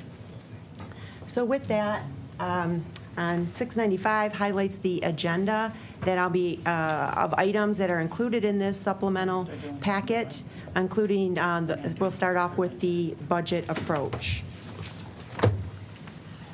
So as noted at the presentation of the county executive, the budget is not a static process. It is a continuous process whereby we present the budget, the recommendation, but there are continuous resolutions that may be presented to the commission that adjust the budget. And we not only adjust the current year budget, but as well as the 2 out years to maintain that rolling budget update. With you, you will have you'll be receiving, or you have received, I should say, various budget documents. All of the documents on 697 can be found on the county's website, accessible by both internal parties and those outside of the county government structure. It not only includes our budget documents, but as well as our financial reports that are published. So you should all have a copy of the county exec recommendation, the line item book, or sometimes referred to as the big book. In addition to that, you will have the categorical analysis and highlights book. This book will be what will probably be very valuable to you as you go through the various budget hearing processes with the departments, explaining the variances between one fiscal year to the next. You'll see some common explanations in that categorical book, primarily revolving around salary and fringe benefit, where there's a 2% compensation placeholder for all the departments and funds, as well as the fact that the county provides a centralized budget area for IT development and maintenance department charges for general fund, general purpose areas, housed in the non-departmental section of the budget, and then reallocated or reappropriated to the departments on a quarterly basis as those needs, or as those resources are used by the departments. So a lot of questions that have come up in the past is people will see a general fund, general purpose department that has a prior year 2020 usage, an amended 2021 budget for something like IT development, yet they have nothing for 2022 through 2024. That's because, again, it's centralized and non-departmental and reallocated to the departments as it's used on a quarterly basis. Next, getting into a little bit slicing and dicing of the budget at the fund level. So this represents the budget by the different fund sources. So we have general fund, general purpose is the main category in which most of you focus on during these budget hearings, the special revenue funds, and then the proprietary funds. With the general fund, general purpose representing roughly 50% of the overall budget, which is about $965 million. General fund, general purpose being about $482. Proprietary funds take up the next largest section, roughly 40% of their budget, of the overall budget, roughly $386 million, and then the remaining equates to roughly 10% special revenue funds to the tune of around $97 million for the 2022 year. A good point of reference for you within the line item book, if you refer to pages 60 through 61 of the line item book, you will see high-level descriptions for all of the revenue categories. It goes into a little bit even more detail, showing what are the departments that are receiving the federal grants and the state grants, which departments have charges for services, and what are those charges for services. So that provides more of a little bit of a narrative of explaining the various revenue categories. Would you repeat that from when you said 61? So it's in the presentation. It's pages 60 through 64 of the larger book. It has the descriptions. Thank you. Getting into a little bit more of the slicing and dicing of the revenue by source. This slide represents and shows the fact that the general fund, the primary revenue source for the general fund is property tax revenue, roughly 55%, followed by charges for services and intergovernmental revenue. So this is just showing the breakdown, both with a historical view of what those categories are, as well as the 2022 through 2024 recommended. Getting into a little bit even more detail, this slide is showing the various charges for services by functional area, by the departments. So general fund, general purpose, charges for services revenue is roughly $123 million.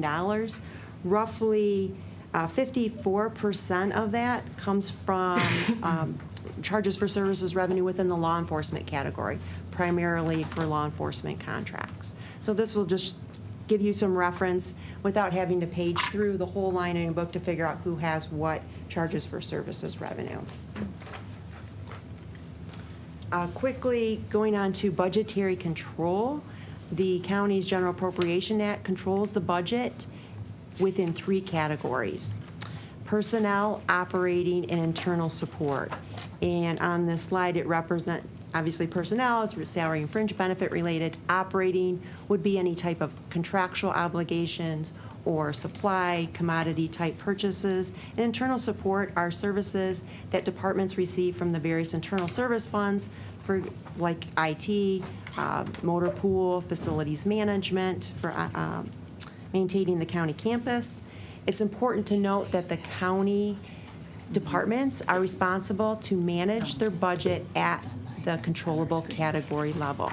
So you may see items within a line item budget that a line item looks like it might be higher or might be higher than what they've had in the past, where they've used more of that line item than what is being budgeted for 2022 through 2024. But it's important to note they can exceed the line item level, but they cannot exceed the controllable category. So as mentioned before, all funds for this budget represent around $965 million. This represents roughly $164 million decrease from the 2021 amended budget. And the primary reason for that is noted on the next slide. It reflects the fact that 2021 includes the remaining funding from the CARES Act funding that was reappropriated, that was not fully utilized in 2020. So that's been reappropriated to 2021. It's important to note for the ARP funding, that funding will be appropriated through a separate special revenue fund. It will no longer be housed within the general fund. So that's why you're not seeing the increase within the general fund, general purpose area. So there is a lot more detail contained in the categorical book that gives a high-level overview on pages 14 through 20. That gives the overview for the general fund, general purpose areas, and then obviously it goes into more detail for each one of the respective departments. So with that, for our special revenue and proprietary funds, the budget for special revenue funds decreased roughly $16 million from the 2021 amended budget, and that represents, again, COVID-related grants that were appropriated in 2021. Proprietary funds had an overall increase of roughly $3.3 million, and that really is related to water and sewer operations handled by the Water Resource Commissioner's Office, partially offset by some 2021 amendments made, if you recall, during this past year, where amendments were brought forward for enhancements to the radio communications system replacement project, where some enhancements and equipment replacements were appropriated. So that's a net impact overall. As far as 2023 and 2024, there are some changes, obviously, from 2022 levels. Mainly, there's a $6.6 million decrease from the 2022 budget. Those are mainly changes in the special revenue funds. And there's a $10 million decrease there that's contributing to the overall decrease in the budget. 2024 budget, you'll see that it shows a $14.6 million increase. And you may be asking, why is there such a maybe more significant increase in that out year? That does reflect the fact that the county does have a line item called budgeted equity adjustment, that where it shows that we have achieved structural balance and our revenues are actually budgeted higher than our expenditures starting in 2023 and even more significantly in 2024. So again, Which, if I can stop you there, Sure. I really want to commend you in budgeting with that in mind, because we have gone for a number of years with this structural deficit kind of hiding in our budget, and I'm really grateful that it's being addressed in a reasonable way so that we can get to a place where our revenues are less than or are more than our expenditures. And Yes. I have a slide further down in the presentation that's showing that we are budgeting for some of those turnover factors and favorability within non-departmental general fund, and those will be highlighted shortly here. Excellent. Thank you. Breaking down the expenditures by category, this next slide shows the general fund, general purpose expenditures, and roughly 64% of overall expenditures are related to personnel costs for the county. And then this is just breaking down a little bit in a different view by functional area. So out of the county's budget, law enforcement represents roughly 40% of the overall general fund, general purpose budget, followed by the operations of the various county executive departments, and then followed up by administration of justice, which would be court-related, and then general government operations, which would relate to the Board of Commissioners, Water Resource Commissioner, Clerk's Office. So it's just a little bit slicing and dicing of the different levels of the expenditure budget. Now I'm getting into the section that's referred to as the non-departmental general fund budget. There are two components of non-departmental. One referred to as just non-departmental in general, and then the other is non-departmental transfers. And there are page references on here for you within your larger budget book. The non-departmental budget section actually has activity that is posted directly to it. It's things that are not related to a specific county department. It would be, you probably would see property tax revenue there. You will see revenue sharing, those type of revenue sources coming in that aren't tied to a specific department. Non-departmental transfers, however, it is a budgetary placeholder, but funds cannot be spent directly out of that department without action by the Board of Commissioners through either by a resolution or as allowed by the General Appropriations Act. So one of the frequent items that you'll see come before the Finance Committee is the IT development that happens on a quarterly basis where we reappropriate those dollars. There are also on the next page, you'll see there are some general favorability factors that have been included in the budget. And with this is from your line item book 287. So I just went ahead and highlighted a few of the areas that account for that personnel turnover factor that has been included, that used to be accounted for as budgeting for full employment.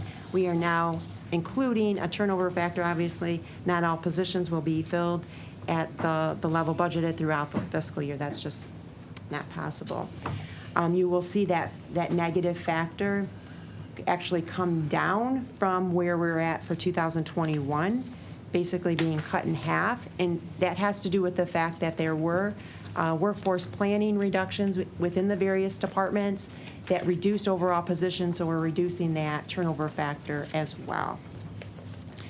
Further down on that same slide, you'll see that there are also placeholders for some general favorability turnover, or general favorability factors relating to the operating budget within the general fund contingency line. And then future, and starting in 2023 and 2024, there's a line item called workforce planning. And that's for the anticipated additional workforce planning reductions that are being discussed with the various departments as they continue to look at their operations and continue to refine the county budget to achieve and maintain that structural balance. Also within the larger budget book is a section for the capital improvement programs, including both the high-level capital improvement program run by facilities management, as well as the capital budget plans for all the individual proprietary funds.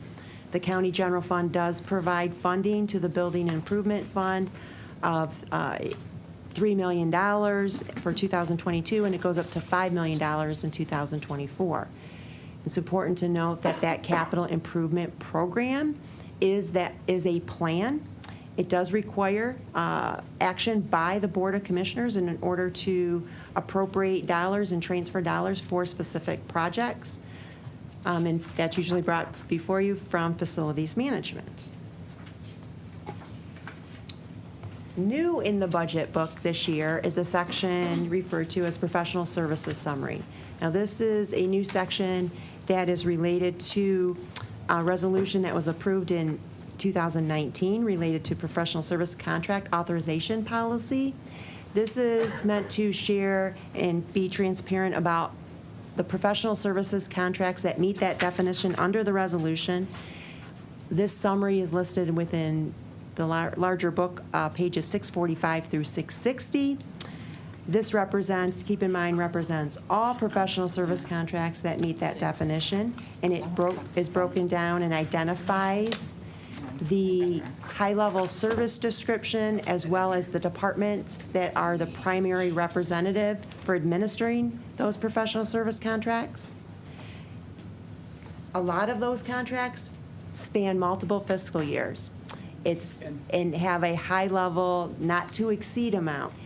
So you're not necessarily going to see, if you see a contract in there for $5 million that spans 3 years, you're not going to be able to tie that back to the budget book to say, it's $5 million on this line item, this page.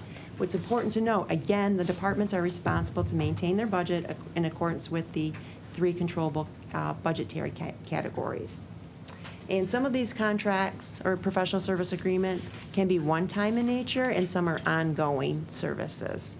But what's represented in that section, the departments do account for that within their departmental budgets. And we did also include, there's a couple placeholders in there.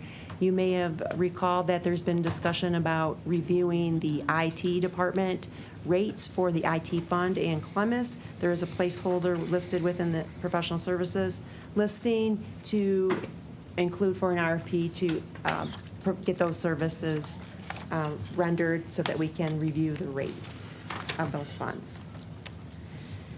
Next, this is just a little bit deeper dive of the high-level 5-year plan that Kyle covered last week. This is represented in pages 26 and 27 of the line item book. And if you look at the first 3 years, obviously that is at the line item level. There are more details that are provided within the larger budget book.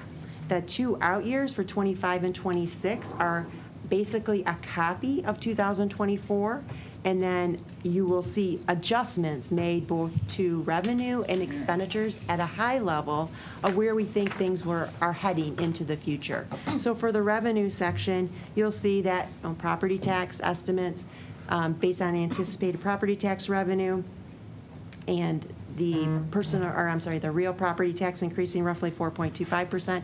Those factors are included and are reflected in the higher level 5-year forecast in the section below where it says estimated increase. So that's reflecting the adjustment to the 2 out years.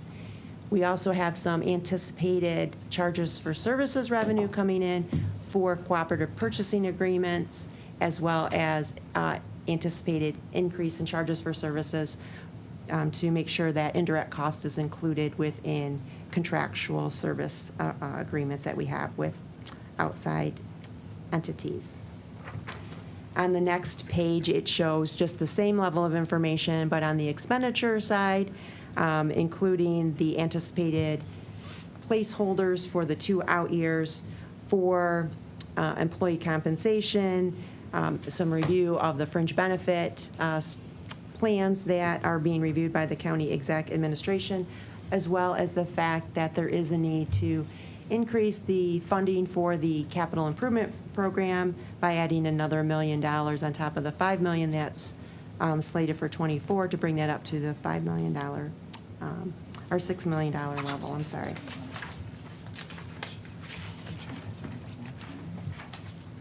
And last, I just want to, before we kick off the hearing process for individual departments, kind of give you the information of how the budget hearings have been traditionally approached in the past. Obviously, like I said, the budget is not a static process. There have already been items presented to you since the budget book was presented. So we have used in the past what's referred to as an amendment list. That amendment list action isn't taken up at each individual finance committee during the budget hearing process. There could be discussions saying you would like something added to the amendment list. However, the amendment list is taken up and voted on by the finance committee during the budget wrap-up session, which is scheduled at the end of August. So there are 3 sections within that amendment list. Section A amendments would be any type of resolution that has been presented and adopted by the Board of Commissioners. So the intent there is to show, here's what the county exec recommendation was, and here are the resolutions that have since made adjustments or changes to the recommendation. Section B amendments would be anything that's personnel related. Typically, there are not a lot of changes that happen there, but in the past, we have had from time to time where something that maybe wasn't fully vetted during the budget recommendation process needs to be adjusted, and we've utilized that section to make those adjustments. Section C amendments are for any type of cleanup. As much as we all like to think that we're all perfect, that doesn't necessarily happen, and so sometimes we've had to use that section to make adjustments to clean up or adjust line items, move things between divisions within a department, for example. Usually those tend to be neutral. And it also reflects any changes or requests that may come out of the Finance Committee or additional requests that could come from the administration. Again, in the past, that section would be voted on usually on an individual basis, depending on the nature of the amendment itself. And that information, once the budget wrap-up session happens, that information is then used to compile the Finance Committee recommended book that will then be used for you to consider during the budget adoption on September 29th. So I know it's a lot of information. There's a lot of information in this budget book, almost 700 pages. Certainly we'll be here throughout the budget hearing process if there are questions that we can help answer. So at this time, I'd like to entertain any questions that you have. Okay, we'll start with Commissioner Long.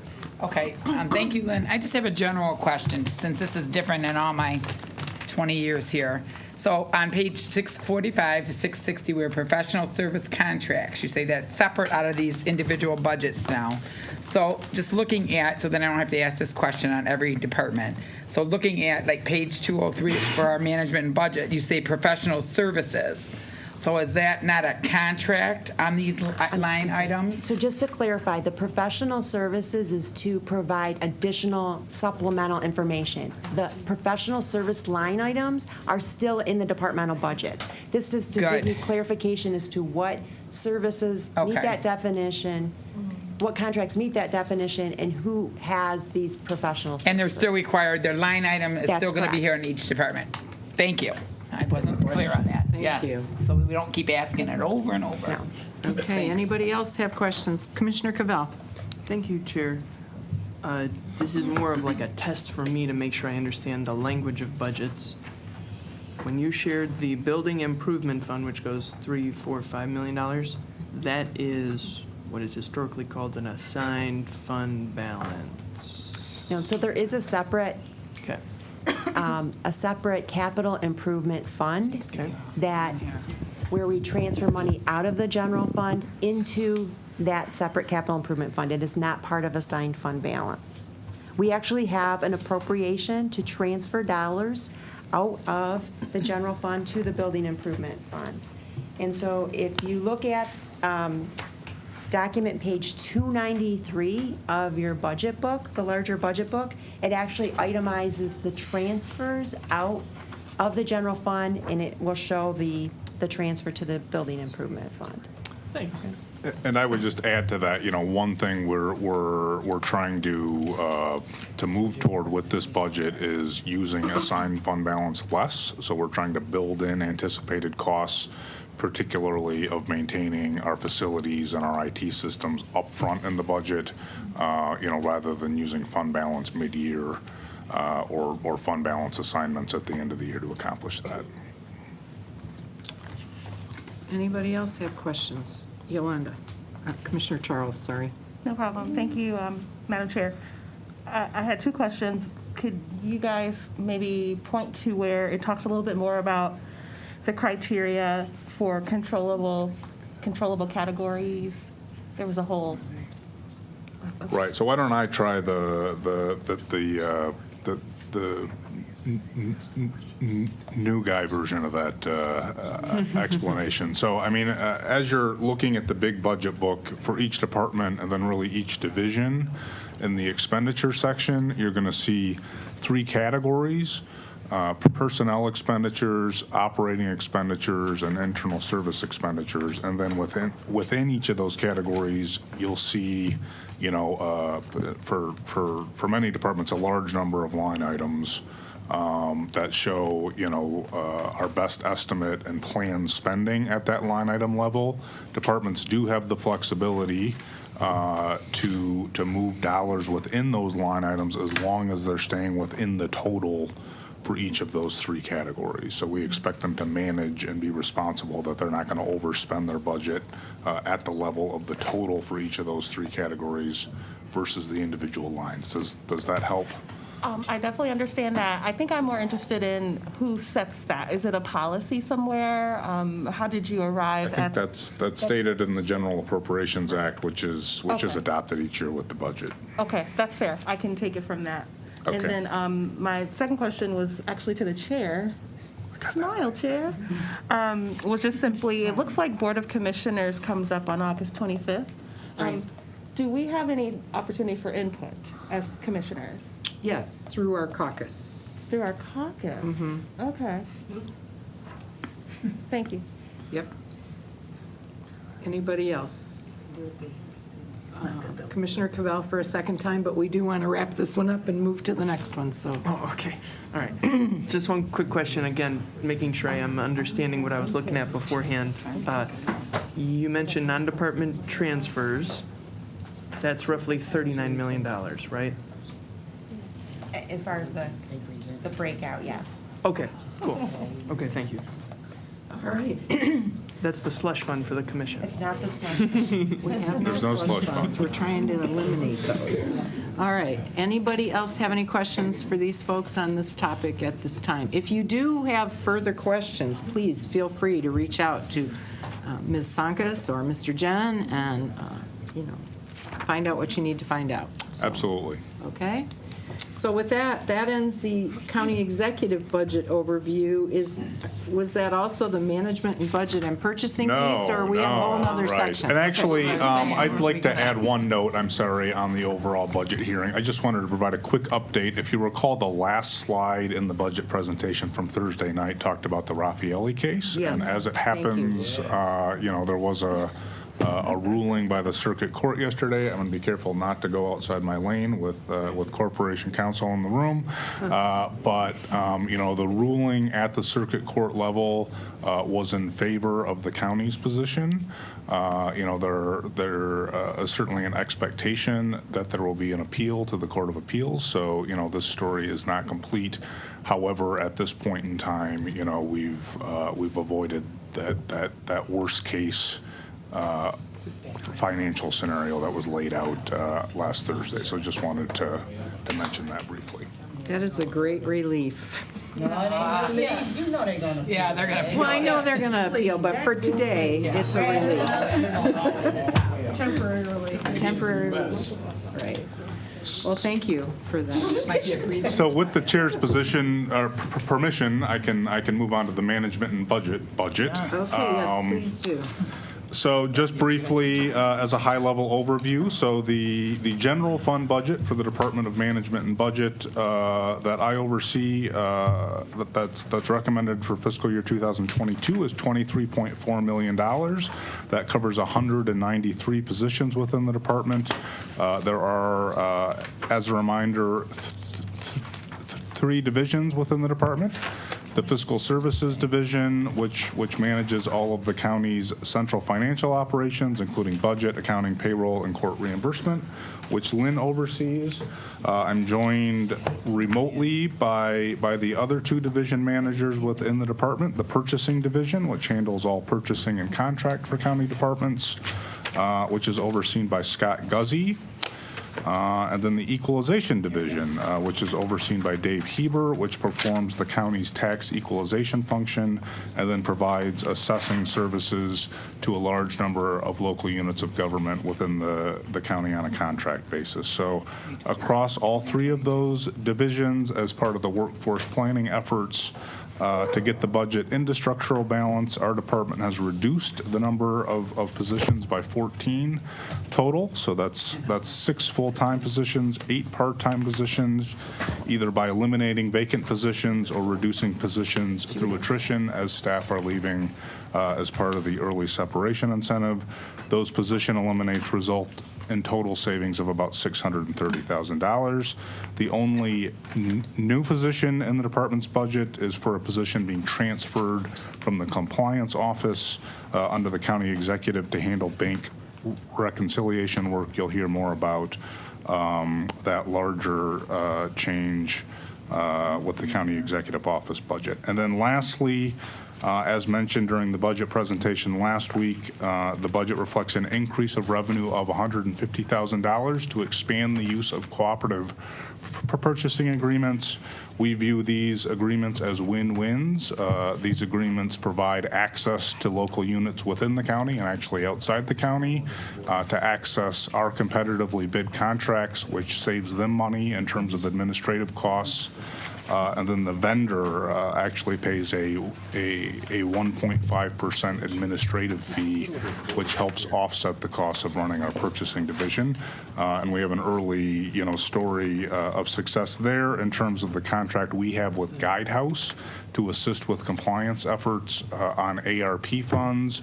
We've already had both Royal Oak and Warren next door in Macomb County access that contract to get the same support, and obviously all local units across the county and the state and the country, now with the new round of funding are needing assistance there.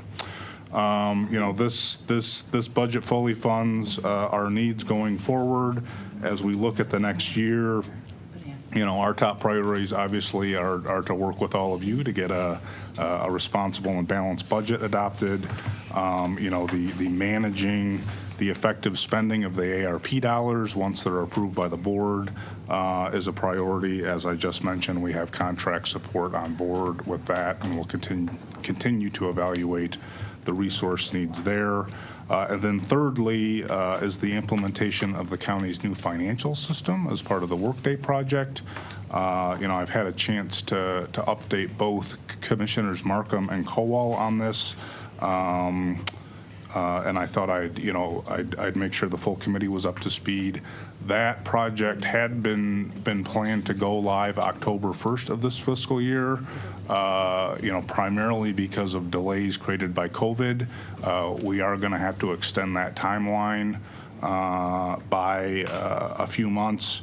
We've brought on a full-time project manager to assess this, who's actually worked with other local governments, just came off working on the Workday project for the city of Baltimore to give us a full assessment, and we're working on finalizing a plan and a final timeline that we can have confidence in the next few weeks, and we'll be back before this committee to present that plan along with any additional costs, which we're exploring, the potential use of ARP dollars as COVID and remote work certainly played a factor here. So wanted to quickly update you on that.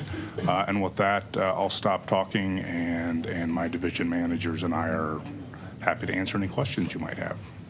Commissioner Powell, followed by Commissioner Moss.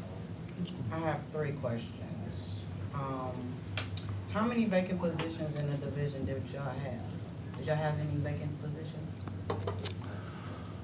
That's a good question, whether I have that number off the top of my head. Okay, well, we can pause on that one. No worries. We have not had long-term vacancies. Okay. It's been, I would say, more of turnover factors with people being eligible for retirement, and recently with the visa, there's been more vacancies. And we did have some part-time vacancies that were a little bit longer in nature, but no full-time, long-term vacancies. So the large number of those 14 positions that we're eliminating were vacant positions, and a handful in our positions that are being reduced through attrition going forward.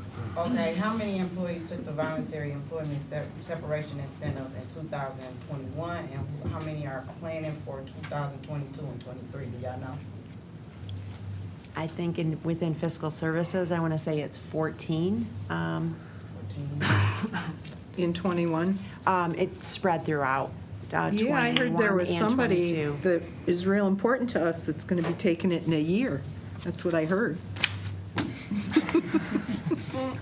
I've been at the county it's been over 30 years, so it's an opportunity. We're still you look too young. we're still in the denial phase of It's too young. We appreciate you, Lynn. 20 more years.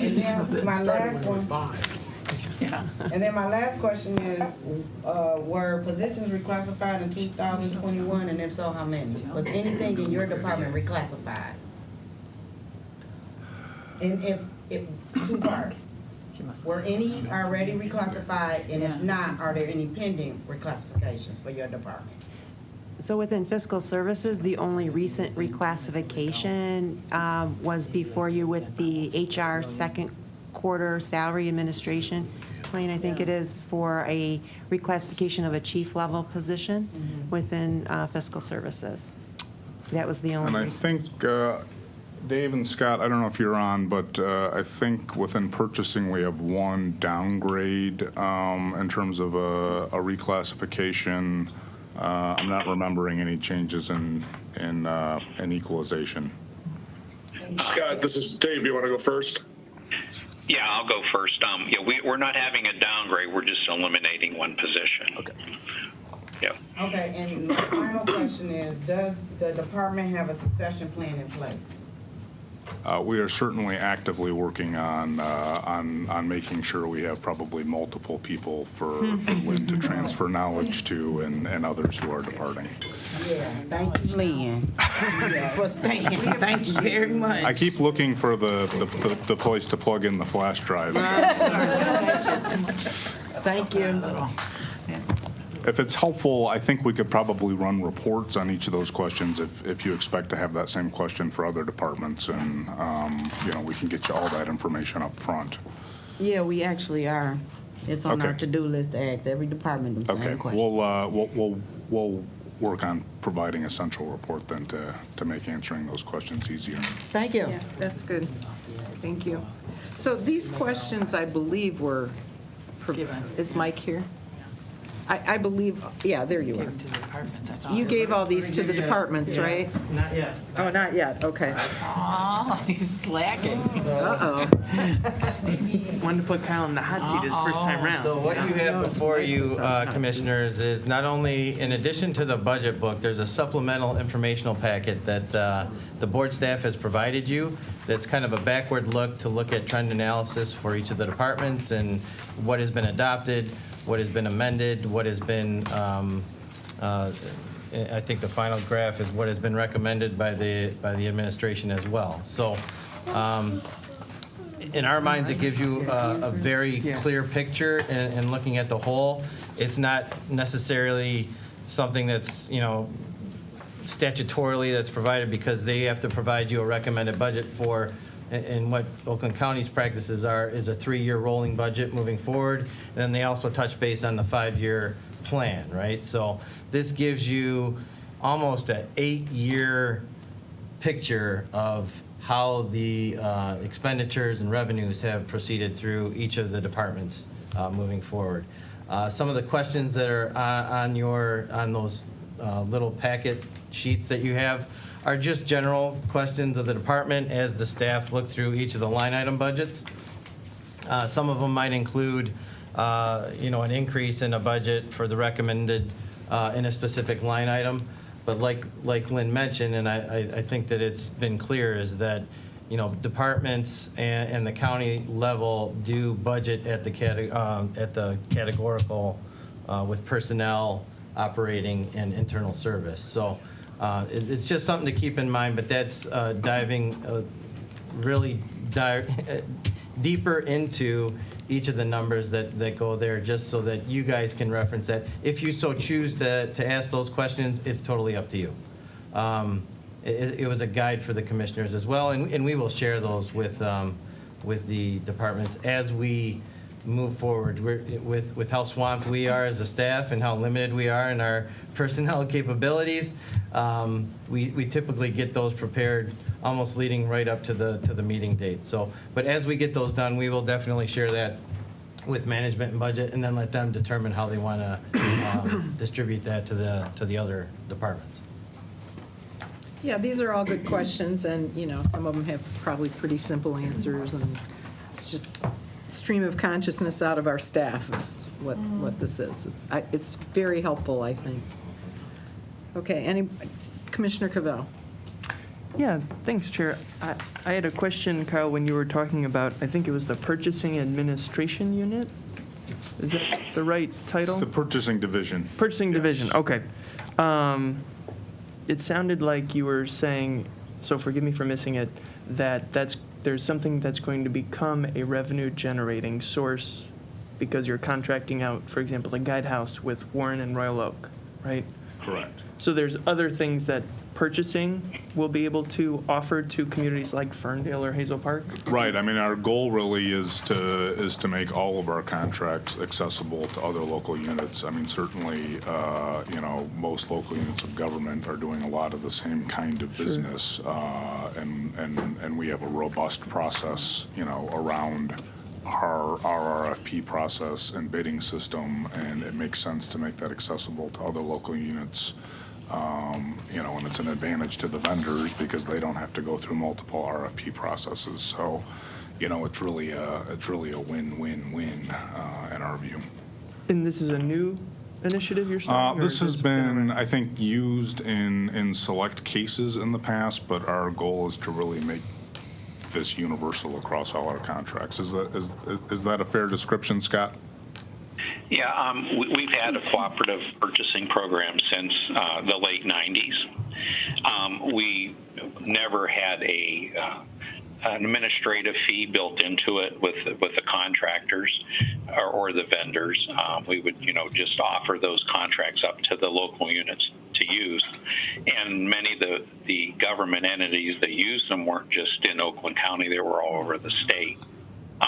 Probably about 8 years ago, there was some cooperatives called U.S. Communities, and they were building in some administrative fees. So we jumped into that with a few contracts. So we've talked to some of our suppliers, and in various areas, we will be able to retain we're asking for a 1.5%. When another government entity uses the contract, and that'll generate revenue for us. And we also can use that revenue to help expand the program, market it, and things like that. I mean, there's a few out there. We're competing against the state of Michigan and actually for-profit cooperative programs that are out there that are near the 6% range, which ethically I'm not real comfortable with.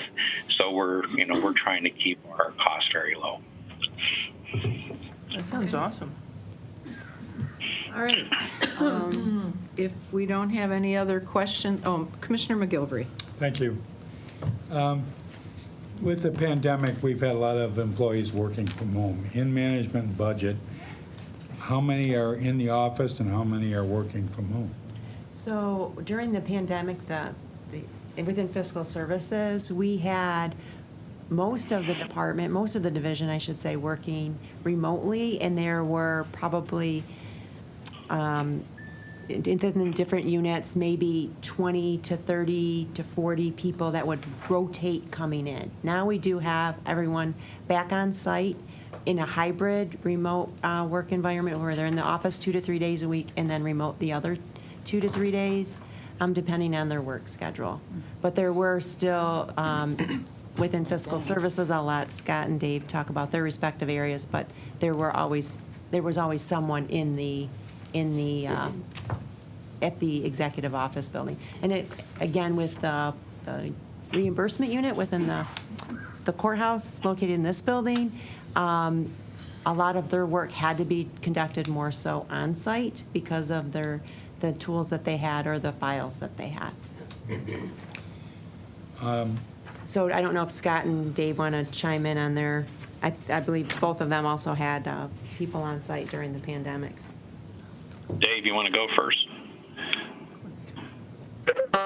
Very similar to Lynn's. We're running now at about 50% capacity on a rotating basis. Might be project specific where someone may be in for a week or two at a time, but it's rotating daily and project specific. And we're very similar. We always had somebody here during the pandemic.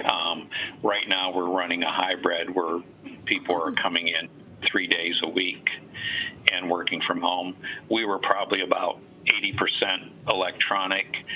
We're now in that 95 plus range. So in doing so, we'll probably gain a few efficiencies.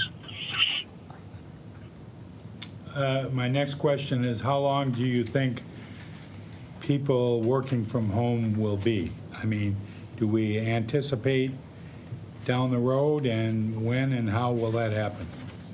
So, I mean, I think April can probably address that best, perhaps when we get to the HR budget hearing, but I think there's a focus going forward on hybrid models and sort of getting the best of both worlds, so. All right, thanks. Thank you. Anything else for the management, budget, and purchasing group? If not, thank you. Thank you. And we will move into facilities management. And I believe we have Ed Joss with us. Which one? And Frank and. Good afternoon. Murphy. What's Murphy's first name?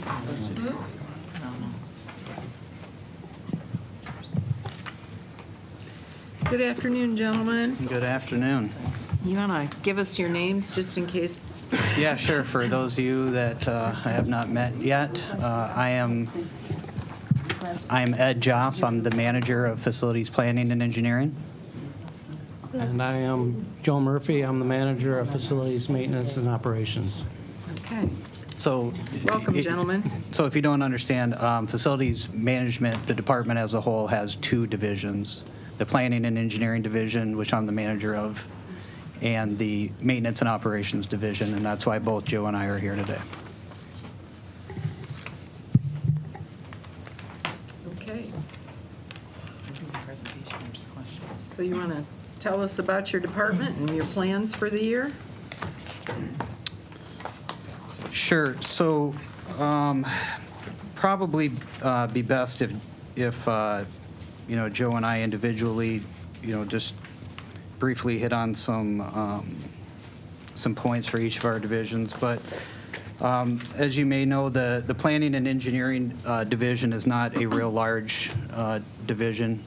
My division is only 13 people, made up of architects, engineers, interior designers, construction management folks. We manage small to large projects, including a lot of the capital improvement projects. My overall operating budget, like everyone else, we were tasked with, trying to reduce our budget by that 4%. And, we have found some efficiencies recently. We're currently working with several outside vendors on assessments to help us maybe with some process improvements.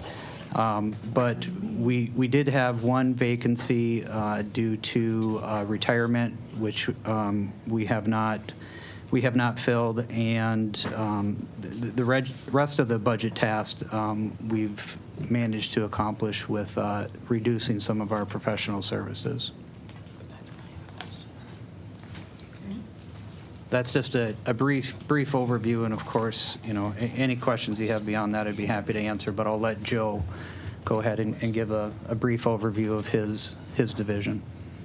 Okay, we're a little bigger group. We handle basically all the maintenance needs, the custodial needs, the grounds needs, and in a complicated twist, we still, Homeland Security's building safety reports up through this group.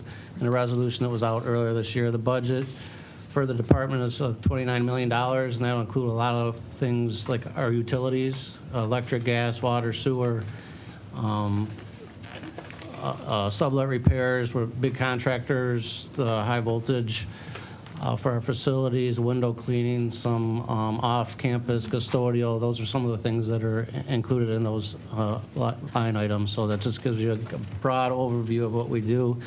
And then there's some budgeted items for $1 million for maintenance projects that we've identified with our workforce and with what's out there that we can get things done and rank those projects so that we can keep the campus looking nice. So there's a $1 million maintenance project item in there that's broke down with what those items, sidewalk repairs and things like that. We had, I think, a total of 10 people take the VSIP, Penny, I believe, 11 total that took the VSIP. Our department made the budget task with some positions that weren't filled for a long time, and then other workforce efficiencies with the Workday system. A lot of the data entry that our staff used to have to do that aren't doing it anymore, and we're able to reassign some jobs to the people to be able to pick up that workload. So we're comfortable where we're at right now with those reductions. Excellent. I'll turn it over to the commission, starting with Commissioner Long. Thank you. And now this might have to be Lynn, because you have the big budget book, and these guys don't right there. So thank you for your presentation. But on 217, here, with me with my professional services, but at least I'm not asking about robes. Or books. I'm not going to ask about how much money you spend on books today. Commissioner Taub, if you're listening. Okay. Hi, Shelley. So on professional services on 217, so it was adopted budget was $227,000, but if I'm reading this right, in 2021 we spent $552,000. What was that additional? Am I reading that right? You are reading that right. Okay, so 300,000 more on professional services. Right. So I had mentioned that we're currently involved with some assessments to help us evaluate processes and as well as other things. And one of the big assessments we're working on is an assessment of the capital improvement program. Okay. And so the cost for that assessment with the outside vendor is that difference. It's the 300 and some thousand. And so the funding was transferred from I do. its originating source into the CIP. Okay, and then, so your 227 for your amended, you think that's gonna be okay for the next year going through? Yes. That was a one-time professional, I guess I remember that, you're doing all that, okay. Yep. All right, thank you. That's my question. Okay. Commissioner Powell. Was kind of live. Question, does the current budget present an opportunity for the departments to install recycling and green infrastructure programs across the county campus? So, yes and no. There's not a line item, I don't think, anywhere in the facilities management budget specifically for that, but another one of the assessments that we're working on with an outside firm right now is to look at environmental sustainability. So, Did you get a question, Gwen? This your baby No, right this is here. good. Okay. You asked the question, but he's giving the right answer, so that's okay. yeah, so, and just so you're aware, so like within facilities management, we've recently resurrected a green team, right? So we know and recognize how important and maybe how we've been lacking in that category, right? It's been, for me, a breath of fresh air that now the triple bottom line is part of the core values of the county. So that's going to give us a little bit more support and an opportunity to look at these sustainability efforts. And we're working with an outside vendor. Again, it's going to be about a year-long process, but the result of that will prioritize some initiatives and help us get closer to those goals. Thank you. Okay, Wait, I did have one more. One more, Commissioner Powell? Would this be the department that is examining our building usage so that we kind of eventually decline our usage? So if you all are, can you just give us an update as to where that's at since post-COVID? I just want to know how has it been and where are we at with that? Right. So the answer to your first question is yes, we are that department. And we have been working with the departments individually, helping them with, the remote working, the hybrid programs to one, facilitate that, and ultimately to hopefully have an opportunity to reduce our footprint, right? And I had mentioned the assessment for the capital improvement program, and as part of that, they're also helping us with assessing our space needs, right? So COVID, the pandemic brought to light things for everybody, right? Maybe things that were underlying that came to the surface, and we've noticed some new opportunities and some benefits of those. And so we've added to that assessment a study that is ongoing right now where every department is being surveyed and being asked, what are your needs? Like how are you operating different than what you have in the past? How many people do you have in the office every day? How many people do you need in the office? How many can work remotely, right? In a lot of situations, we are operating in older buildings where the initial intent, the initial design for that building was not what doesn't match the function that's happening in there now, right? So this will be a holistic view at not only the departments individually, but the county as a whole, right? Do we have an opportunity to reduce our footprint? Should we be relocating departments so that they're adjacent to other departments that they work with very closely, or adjacent to other departments where when the public comes in, they can get both services in the same space without having to leave one building and go across campus to another. So that study is taking place right now, and we hope to have some information, some results from that by the end of the calendar year. Thank you. That's very exciting. Yeah.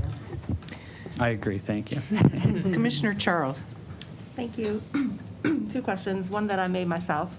But the first one is, examining the building space allocation costs on page 620 through 624 of the CE recommended budget book. The rates per square foot for fiscal year 2022 range from $3.75 to $34.07. Could you explain how these rates are calculated and why they're different for each building? That's question one, and I just have one short question after that. Yeah, I'm gonna let Joe answer that question. Those are actual costs over a 5-year average for those facilities. So depending on what type of facility it is and the size of the facility and what functions going on there, determines that actual cost. So the number of requests that come in, the age of the building, the labor rates are going up, material costs are going up over the years. So some buildings should start trending up to that higher level, but that's why it could be a smaller building that maybe doesn't have that many people in there, or a larger building that has a lot of things going on in it, more technical, mechanical systems and lighting systems and so forth. Okay. And it's based on a 5-year average, right? And you may find that, it's not like real estate where if you have the nice new building, you're going to pay more. It might be the opposite here, because if you have an older building, right, we have some buildings that are 100 years old that the maintenance cost is more, and therefore the rate is higher. Or it could be, a small kitchen that you're running exhaust all day long and cooking all day long. It's a small building, but there's a lot of utility costs with that building and maintaining of the equipment. So. Yes. I'm well familiar of deferring maintenance with large budgets. But my last question for you guys for now is just simply, there's some ADA compliance restrooms situations here in our building. I just wanted to elevate it to your ears to see if that's something for consideration.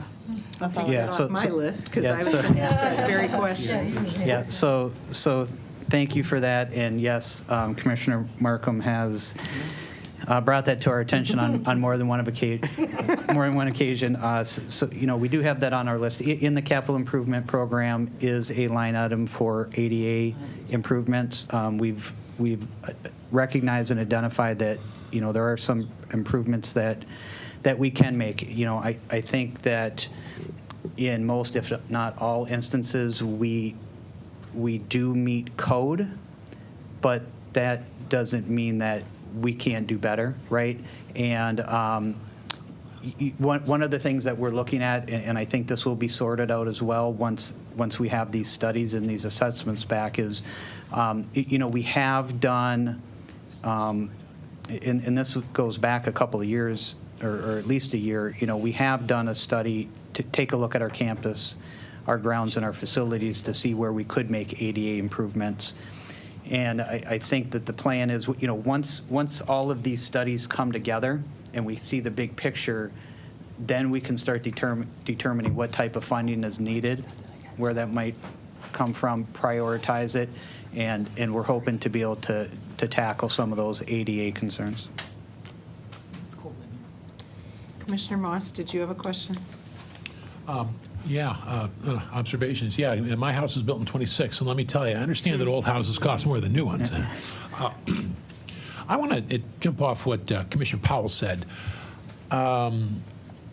Post-virus, post-COVID, the changing nature of how we work and where we work from, I think is going to be, is already become very radical. And I just want to reiterate, and it's off what she hit the nail on the head here, is that going forward, the way we do business, the way we organize, the way the facilities, particularly facilities management, is done right now is probably not going to be the way that we're going to be doing in the future. So for budgets going forward, planning going forward, I appreciate that you're having studies on how to deal with the brave new world, because I think that this is going to be maybe one of the biggest initiatives that the county is going to be facing. And I just want to throw it out as that I'm hoping that we can see results of that study and as quickly as you can get it, and keep us all informed about it, because this initiative is really important. Like I said, I think Commissioner Powell really hit the nail on the head, and I want to. This has become a thing with me. Just asking, is all the office space that we have in this county, how much of it is going to be filled up? Again, how much of it is going to go on the auction block and be put to some other use? So the county's got its own issues with that. So anyway. going forward, I look forward to the results of the study that the county is doing to, I don't know, the right size is a wrong word, but maybe modern size everything. Right. Yep. And obviously, we've recognized that and agree, right? Commissioner, I think you had asked the previous group, when do you see things? I know you didn't word it this way, but when do you see things maybe getting back to normal? And right. I know that wasn't quite your question, but great question. The answer I want to give it is this hybrid remote work is indefinite as far as we see it, right? We have brought more people back into the office, but again, like Lynn and others have mentioned, we all seem to be doing the same thing where we're working 2 to 3 days a week remotely and then in the office the other days. So we still are, learning a little bit as we go, like everyone else. We are, I think, experiencing some reduced costs in some areas, maybe with utilities and maybe with maintenance. And I think as things progress, that will improve even more. We're maybe seeing the offset of that is we're investing a little bit more upfront right now in maybe IT, right? So we can work remotely. So the point is, we hear you loud and clear. We're excited about the possibilities too, and we're looking forward to getting the assessments back that we're working on, and we'll be happy to share those with you. Thank you. This might be something a board task force or something. This is a big deal. Actually, April's got a whole, there's a task force that exists already for environmental, but it encompasses all of this. Better minds than mine. Right. So, yeah, there's lots going on, and it's great. It's starting to show Yeah, up. we are definitely not looking at any of these in a silo. Everything will impact another, so we are taking a holistic view at everything. Excellent. We also want to see more electric charging stations in the parking lots. I see one of those new Mustangs out there. Said the Bolt Charging driver. station. Anybody else? Treasurer's office. Jody. This is in my wheelhouse. I love facility stuff and building management and all that, so. Well, thank you. We don't hear that much. It's I not know. that sexy. So That's so kind thank of you. where I come from, so, but I appreciate this and all the work that you're doing. So if we don't have any more questions for you at this time, I think we're set for today. Out of the hot seat. All right, thank you. Out of the hot seat, right. Next up is Human Resources.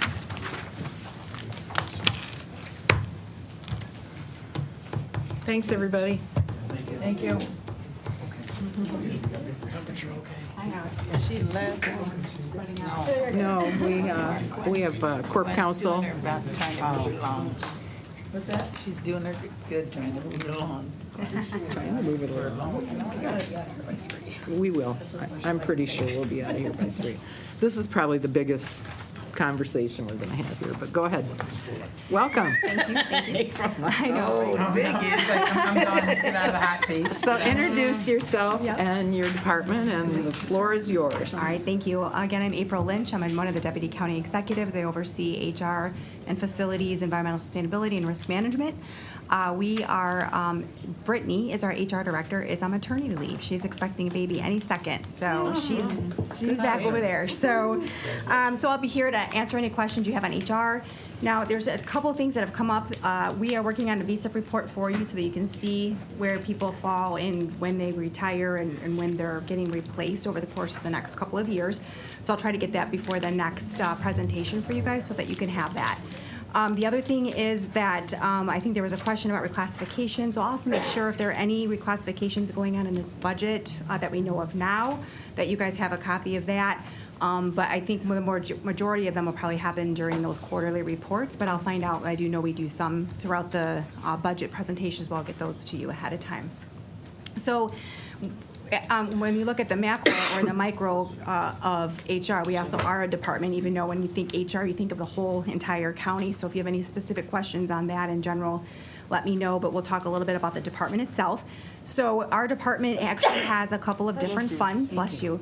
We are in general fund, but we're also a big portion of our department is in fringes because we have the benefits team and pension team. And all of those costs you'll find in fringes. So we're in both. You'll also notice that we are currently in the process of doing a reorganization in HR, where we're going to be moving things around, making sure it makes sense what's in fringes is in fringes, and what makes sense is general purpose is in general purpose. And we're also taking a minute as well to kind of take stock of what we need to do in order to prop up HR as we move forward in the future, and trying to figure out what that looks like. We have a variety of vacant positions. So we weren't quite able to meet the deadline for the budget, and so then to come in twice, we wanted to have a total package, if you will. So we'll be coming back in late fall to kind of go over what that impact will look like. So we will have some reductions. I don't have them in this budget yet, but there will be, maybe not by your amendment time, but right after that, we'll have that as well. What we're looking at is to really try to take and find out what loss of talent that we had through the VSIP. We had probably, I think we had 4 people take VSIP, all in a leadership role, and they all did different things. So we're trying to figure out what holes we need to fill and where that goes. So we'll have that for you guys later. In general, though, we're pretty flat as it relates to HR. I know that shows that our personnel costs are up. I think that's more of a shore up with the comp study. We haven't added any positions. So, and again, we'll come in and delete that.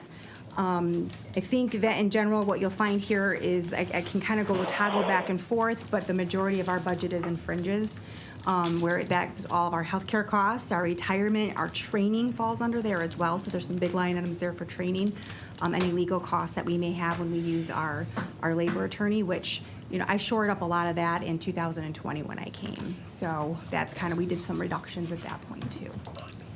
So I don't know if there's any specific questions to HR. I think there was a few under professional services. So we'll start with Commissioner Sorry, you want Powell. me to go slower? No, I love fast talking. Oh, then I am your girl. Yeah, I love fast talking. So for me, and you may know the answer, or you may have to send it back, but I don't know. No, you wasn't here. I would ask every department about their diversity percentage.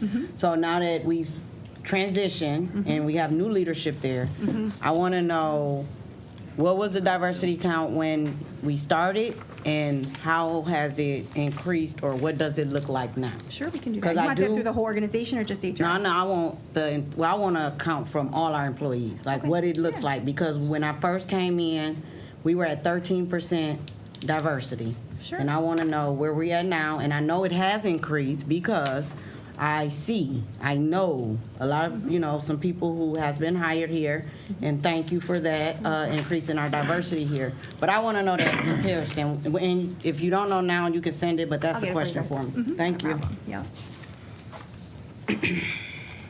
And at that time, too, I think the count was 4,500 employees. I know we may not have that many either. Yeah, I'll take a look. Yeah. The percentage will shift. Okay. depending on it. Yeah, thank you. Yep. Other questions from the commissioners? No. Commissioner McGilvery.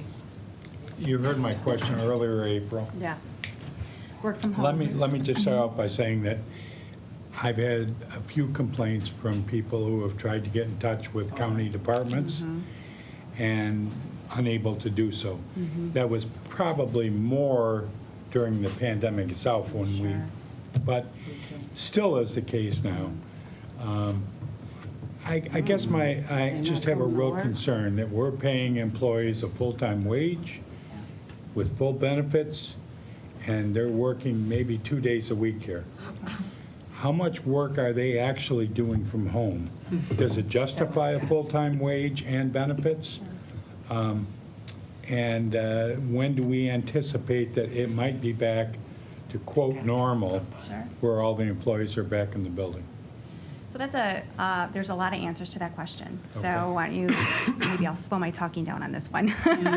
So working from home is something that actually this county was unprepared for before the pandemic. It had come up quite a bit as we started to see, when you'll hear me talk a lot about market. When we did compensation study and all of that stuff, it was all about trying to be with market.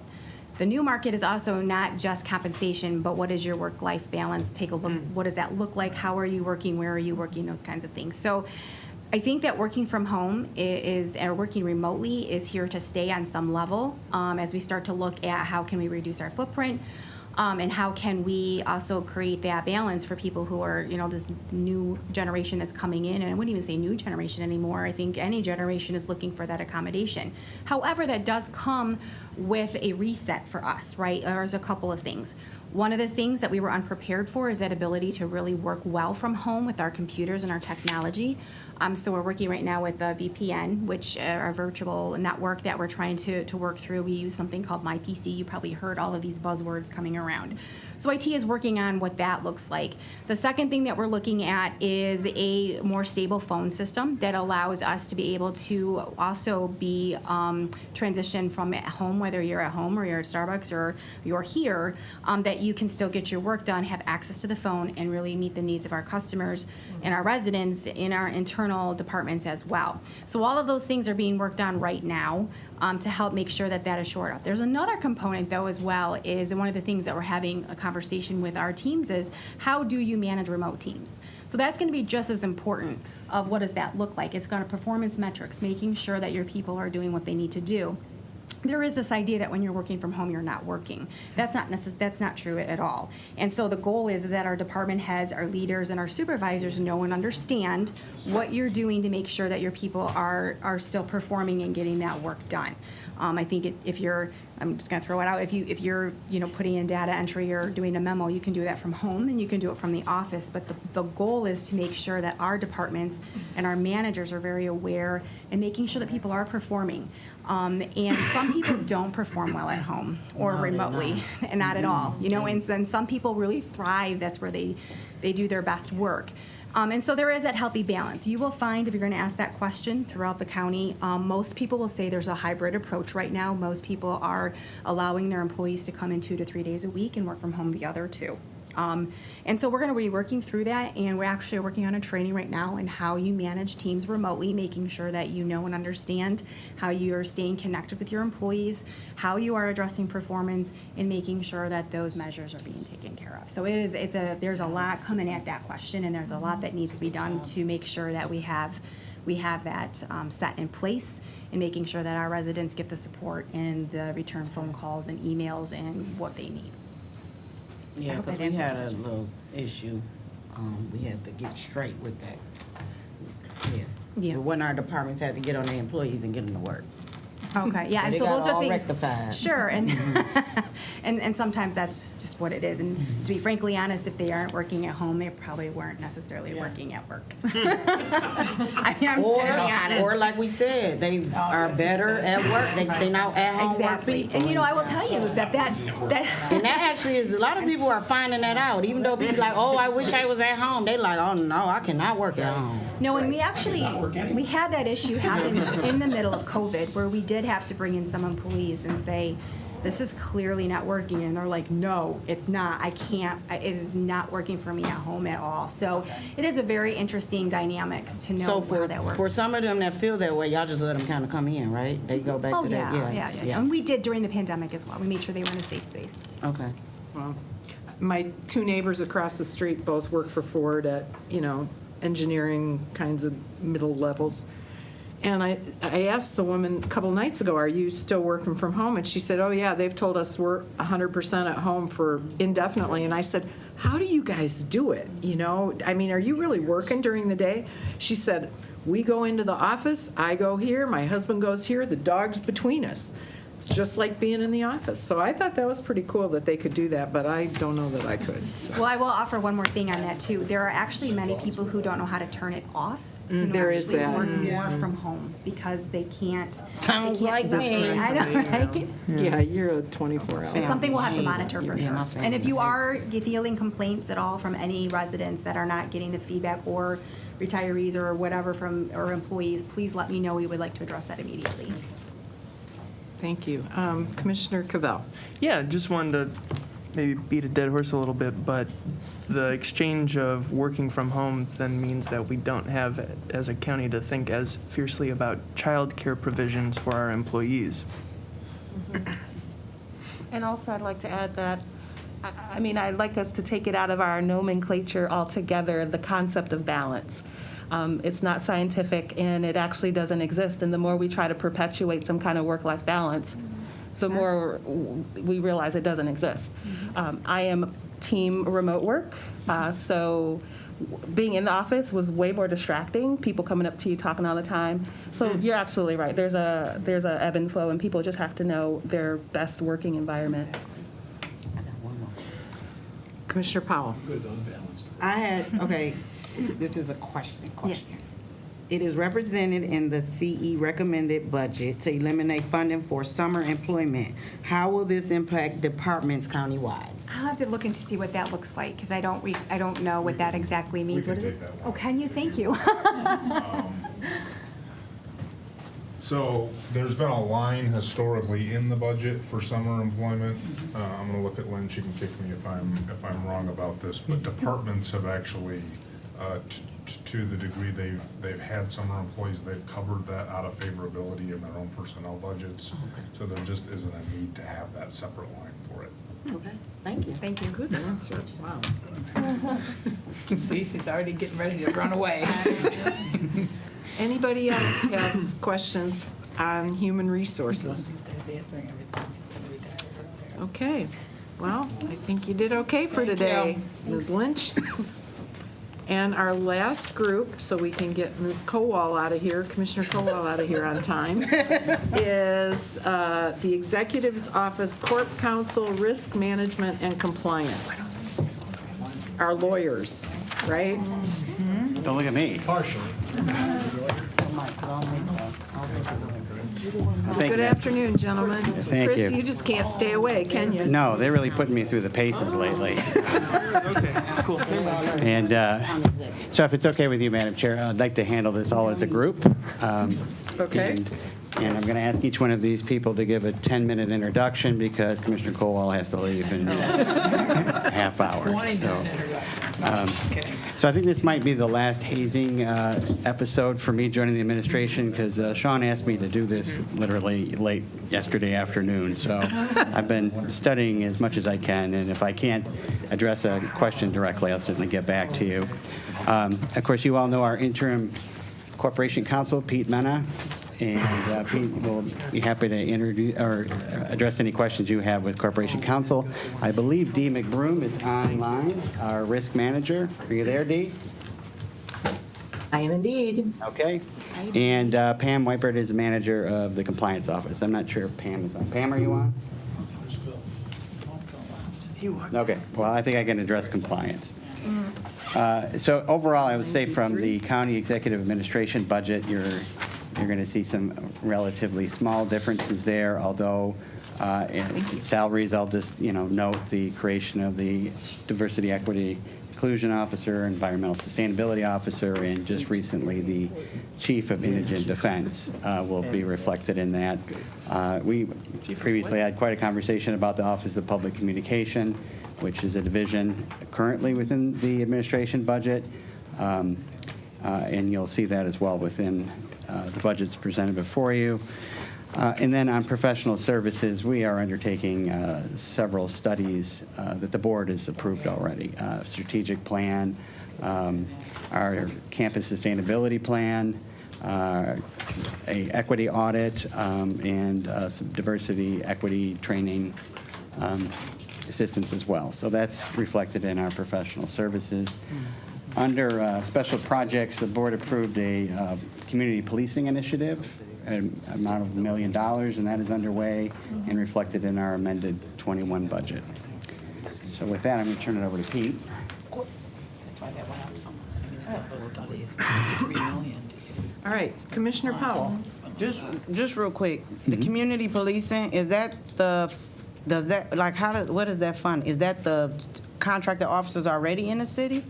Or what is, I'm just trying to get. It's an initiative that the board approved, I believe, around October of last year. It's being administered by the Community Foundation for Southeast Michigan, and it's it's a resource for local law enforcement agencies with new tools to modernize their practices. Commissioner Markham might be able to speak better to it than I, because I believe she was one of the drivers behind it. We're going to put you on the spot. Honestly, I'm drawing a blank. Okay. Reason I was just asking because we have 2 community police officers, but I didn't know if all of that was connected. So I was just trying to That's see. not this grant, no. No, it's not. It's not Okay. this program. This was a one-time program where we received a matching grant opportunity from the Foundation, the Community Foundation for Southeast Michigan. To And put the officers in schools? yeah, Is there's that what that there are was? various training, okay. and I believe some assessment tools that were gotcha. rolled out. But it's kind of a local law enforcement grant operated through that foundation. Got it. Okay. Thank you. Okay. Commissioner Cavell? I didn't hear you, Chris, when you said there's the chief of something defense? Michigan, Oh, indigent our defense, mandated okay. Indigent Defense Gotcha, Council. One of the standards that we must meet is to have independence from the courts. So with the salary administration plan resolution you passed at the end of June, created that, that position, which is under the county executive's administration budget. I believe we're anticipating in August the next compliance plan grant to come before you, and that will incorporate a greater transition for the staff from MIDC over to the county executive's office, so we can meet that standard. And I know you have a question already about the public defender. And I don't know, Pete, I don't know if you want to address that. You probably can address it better than I. Sure. So I'm happy to answer the question or present on Corp Counsel first, whatever you prefer. Corporation Counsel's budget, when you look at the personnel, it can sometimes be confusing because you'll see 31 positions, but actually 8 of those are in risk management. Those 8 none of those are actually general fund positions. They're all either funded from the Building Liability Fund or the Fringe Benefit Fund. So in Corporation Counsel itself, there's 23 positions. 22 are general fund. 1, which is our litigator position, is funded through the Building and Liability Fund. So it can be sometimes confusing when you see that 31 number. That's not actually 31 people in Corporation Counsel. Our budget is fairly straightforward. It's very personnel heavy, as you would expect from a department like ours. We don't have a lot of charges for services or contractual things or commodities. The 2 professional service contracts that we do have in Corporation Counsel, one is the GovQA FOIA system, which is the FOIA system for the whole county, and the second is the MIDC lawyer training, which is actually grant funded through our MIDC grant. And it provides the required training to the contracted indigent defense attorneys. Yeah. And as it relates to the issue of the public defender, one of the we're taking a look at that, and one of the things you have to meet, the standards you have to meet in order to transition in that direction, is to do a study, a complete study of the cost benefit of transitioning to a public defender office. So. And that's part of this budget, or it won't be because you're saying? It's part of the grant. Okay. So it'll be in the compliance plan grant that comes in August. Okay. And the MIDC now requires that of any system that wants to move from a contract-based model, which is what we have, to any sort of public defender system, whether it's a nonprofit organization or an in-house public defender office. You have to do that feasibility study. It's already underway, actually. We already have it underway through the Sixth Amendment Center, who also did Wayne County's study. And we expect the results of that to be back next spring. Again, that's fully funded through our MIDC grant, so that's not county general fund dollars being used for that. If I could nudge, is that okay, Jim? Go ahead. You stop. If you had your druthers, which way would you go, nonprofit or office? Well, I think that it's hard to answer without the feasibility study. There are pros and cons to each. I mean, there's pros and cons to in-house, but that's accompanied by a lot of overhead, and there's pros and cons to the nonprofit model as well. Wayne County uses the nonprofit model, and it seems to be pretty successful for them. At least it seems that way. Other smaller counties maybe gravitate towards the in-house system. So. Okay, thank you. Thank you. Anybody else have any questions for these folks? Commissioner Kowal. Yeah, I just want to come back to county executive, page 193. It's under the 2020 actual. Can you I'm not sure what disaster non-prod salaries and disaster premium salaries, can you explain that? Disaster non-prod salaries, and so this is the last year's budget you're asking about? Yes, that was a 2020 actual, yeah. Lynn, do you happen to know the answer to that? I'm calling for a lifeline. Something to do with COVID. This is something that you're going to see in all of the departmental budgets, that with the pandemic, there was a period of time, a short period of time, that hazard pay was utilized.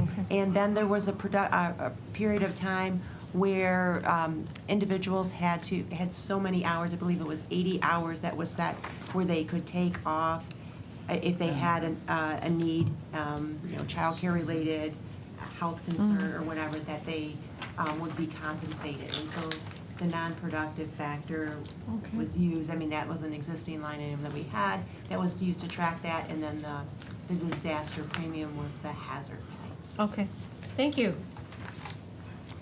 One other issue with the compliance division budget, you'll see a reduction in salaries and a slight increase in professional services there.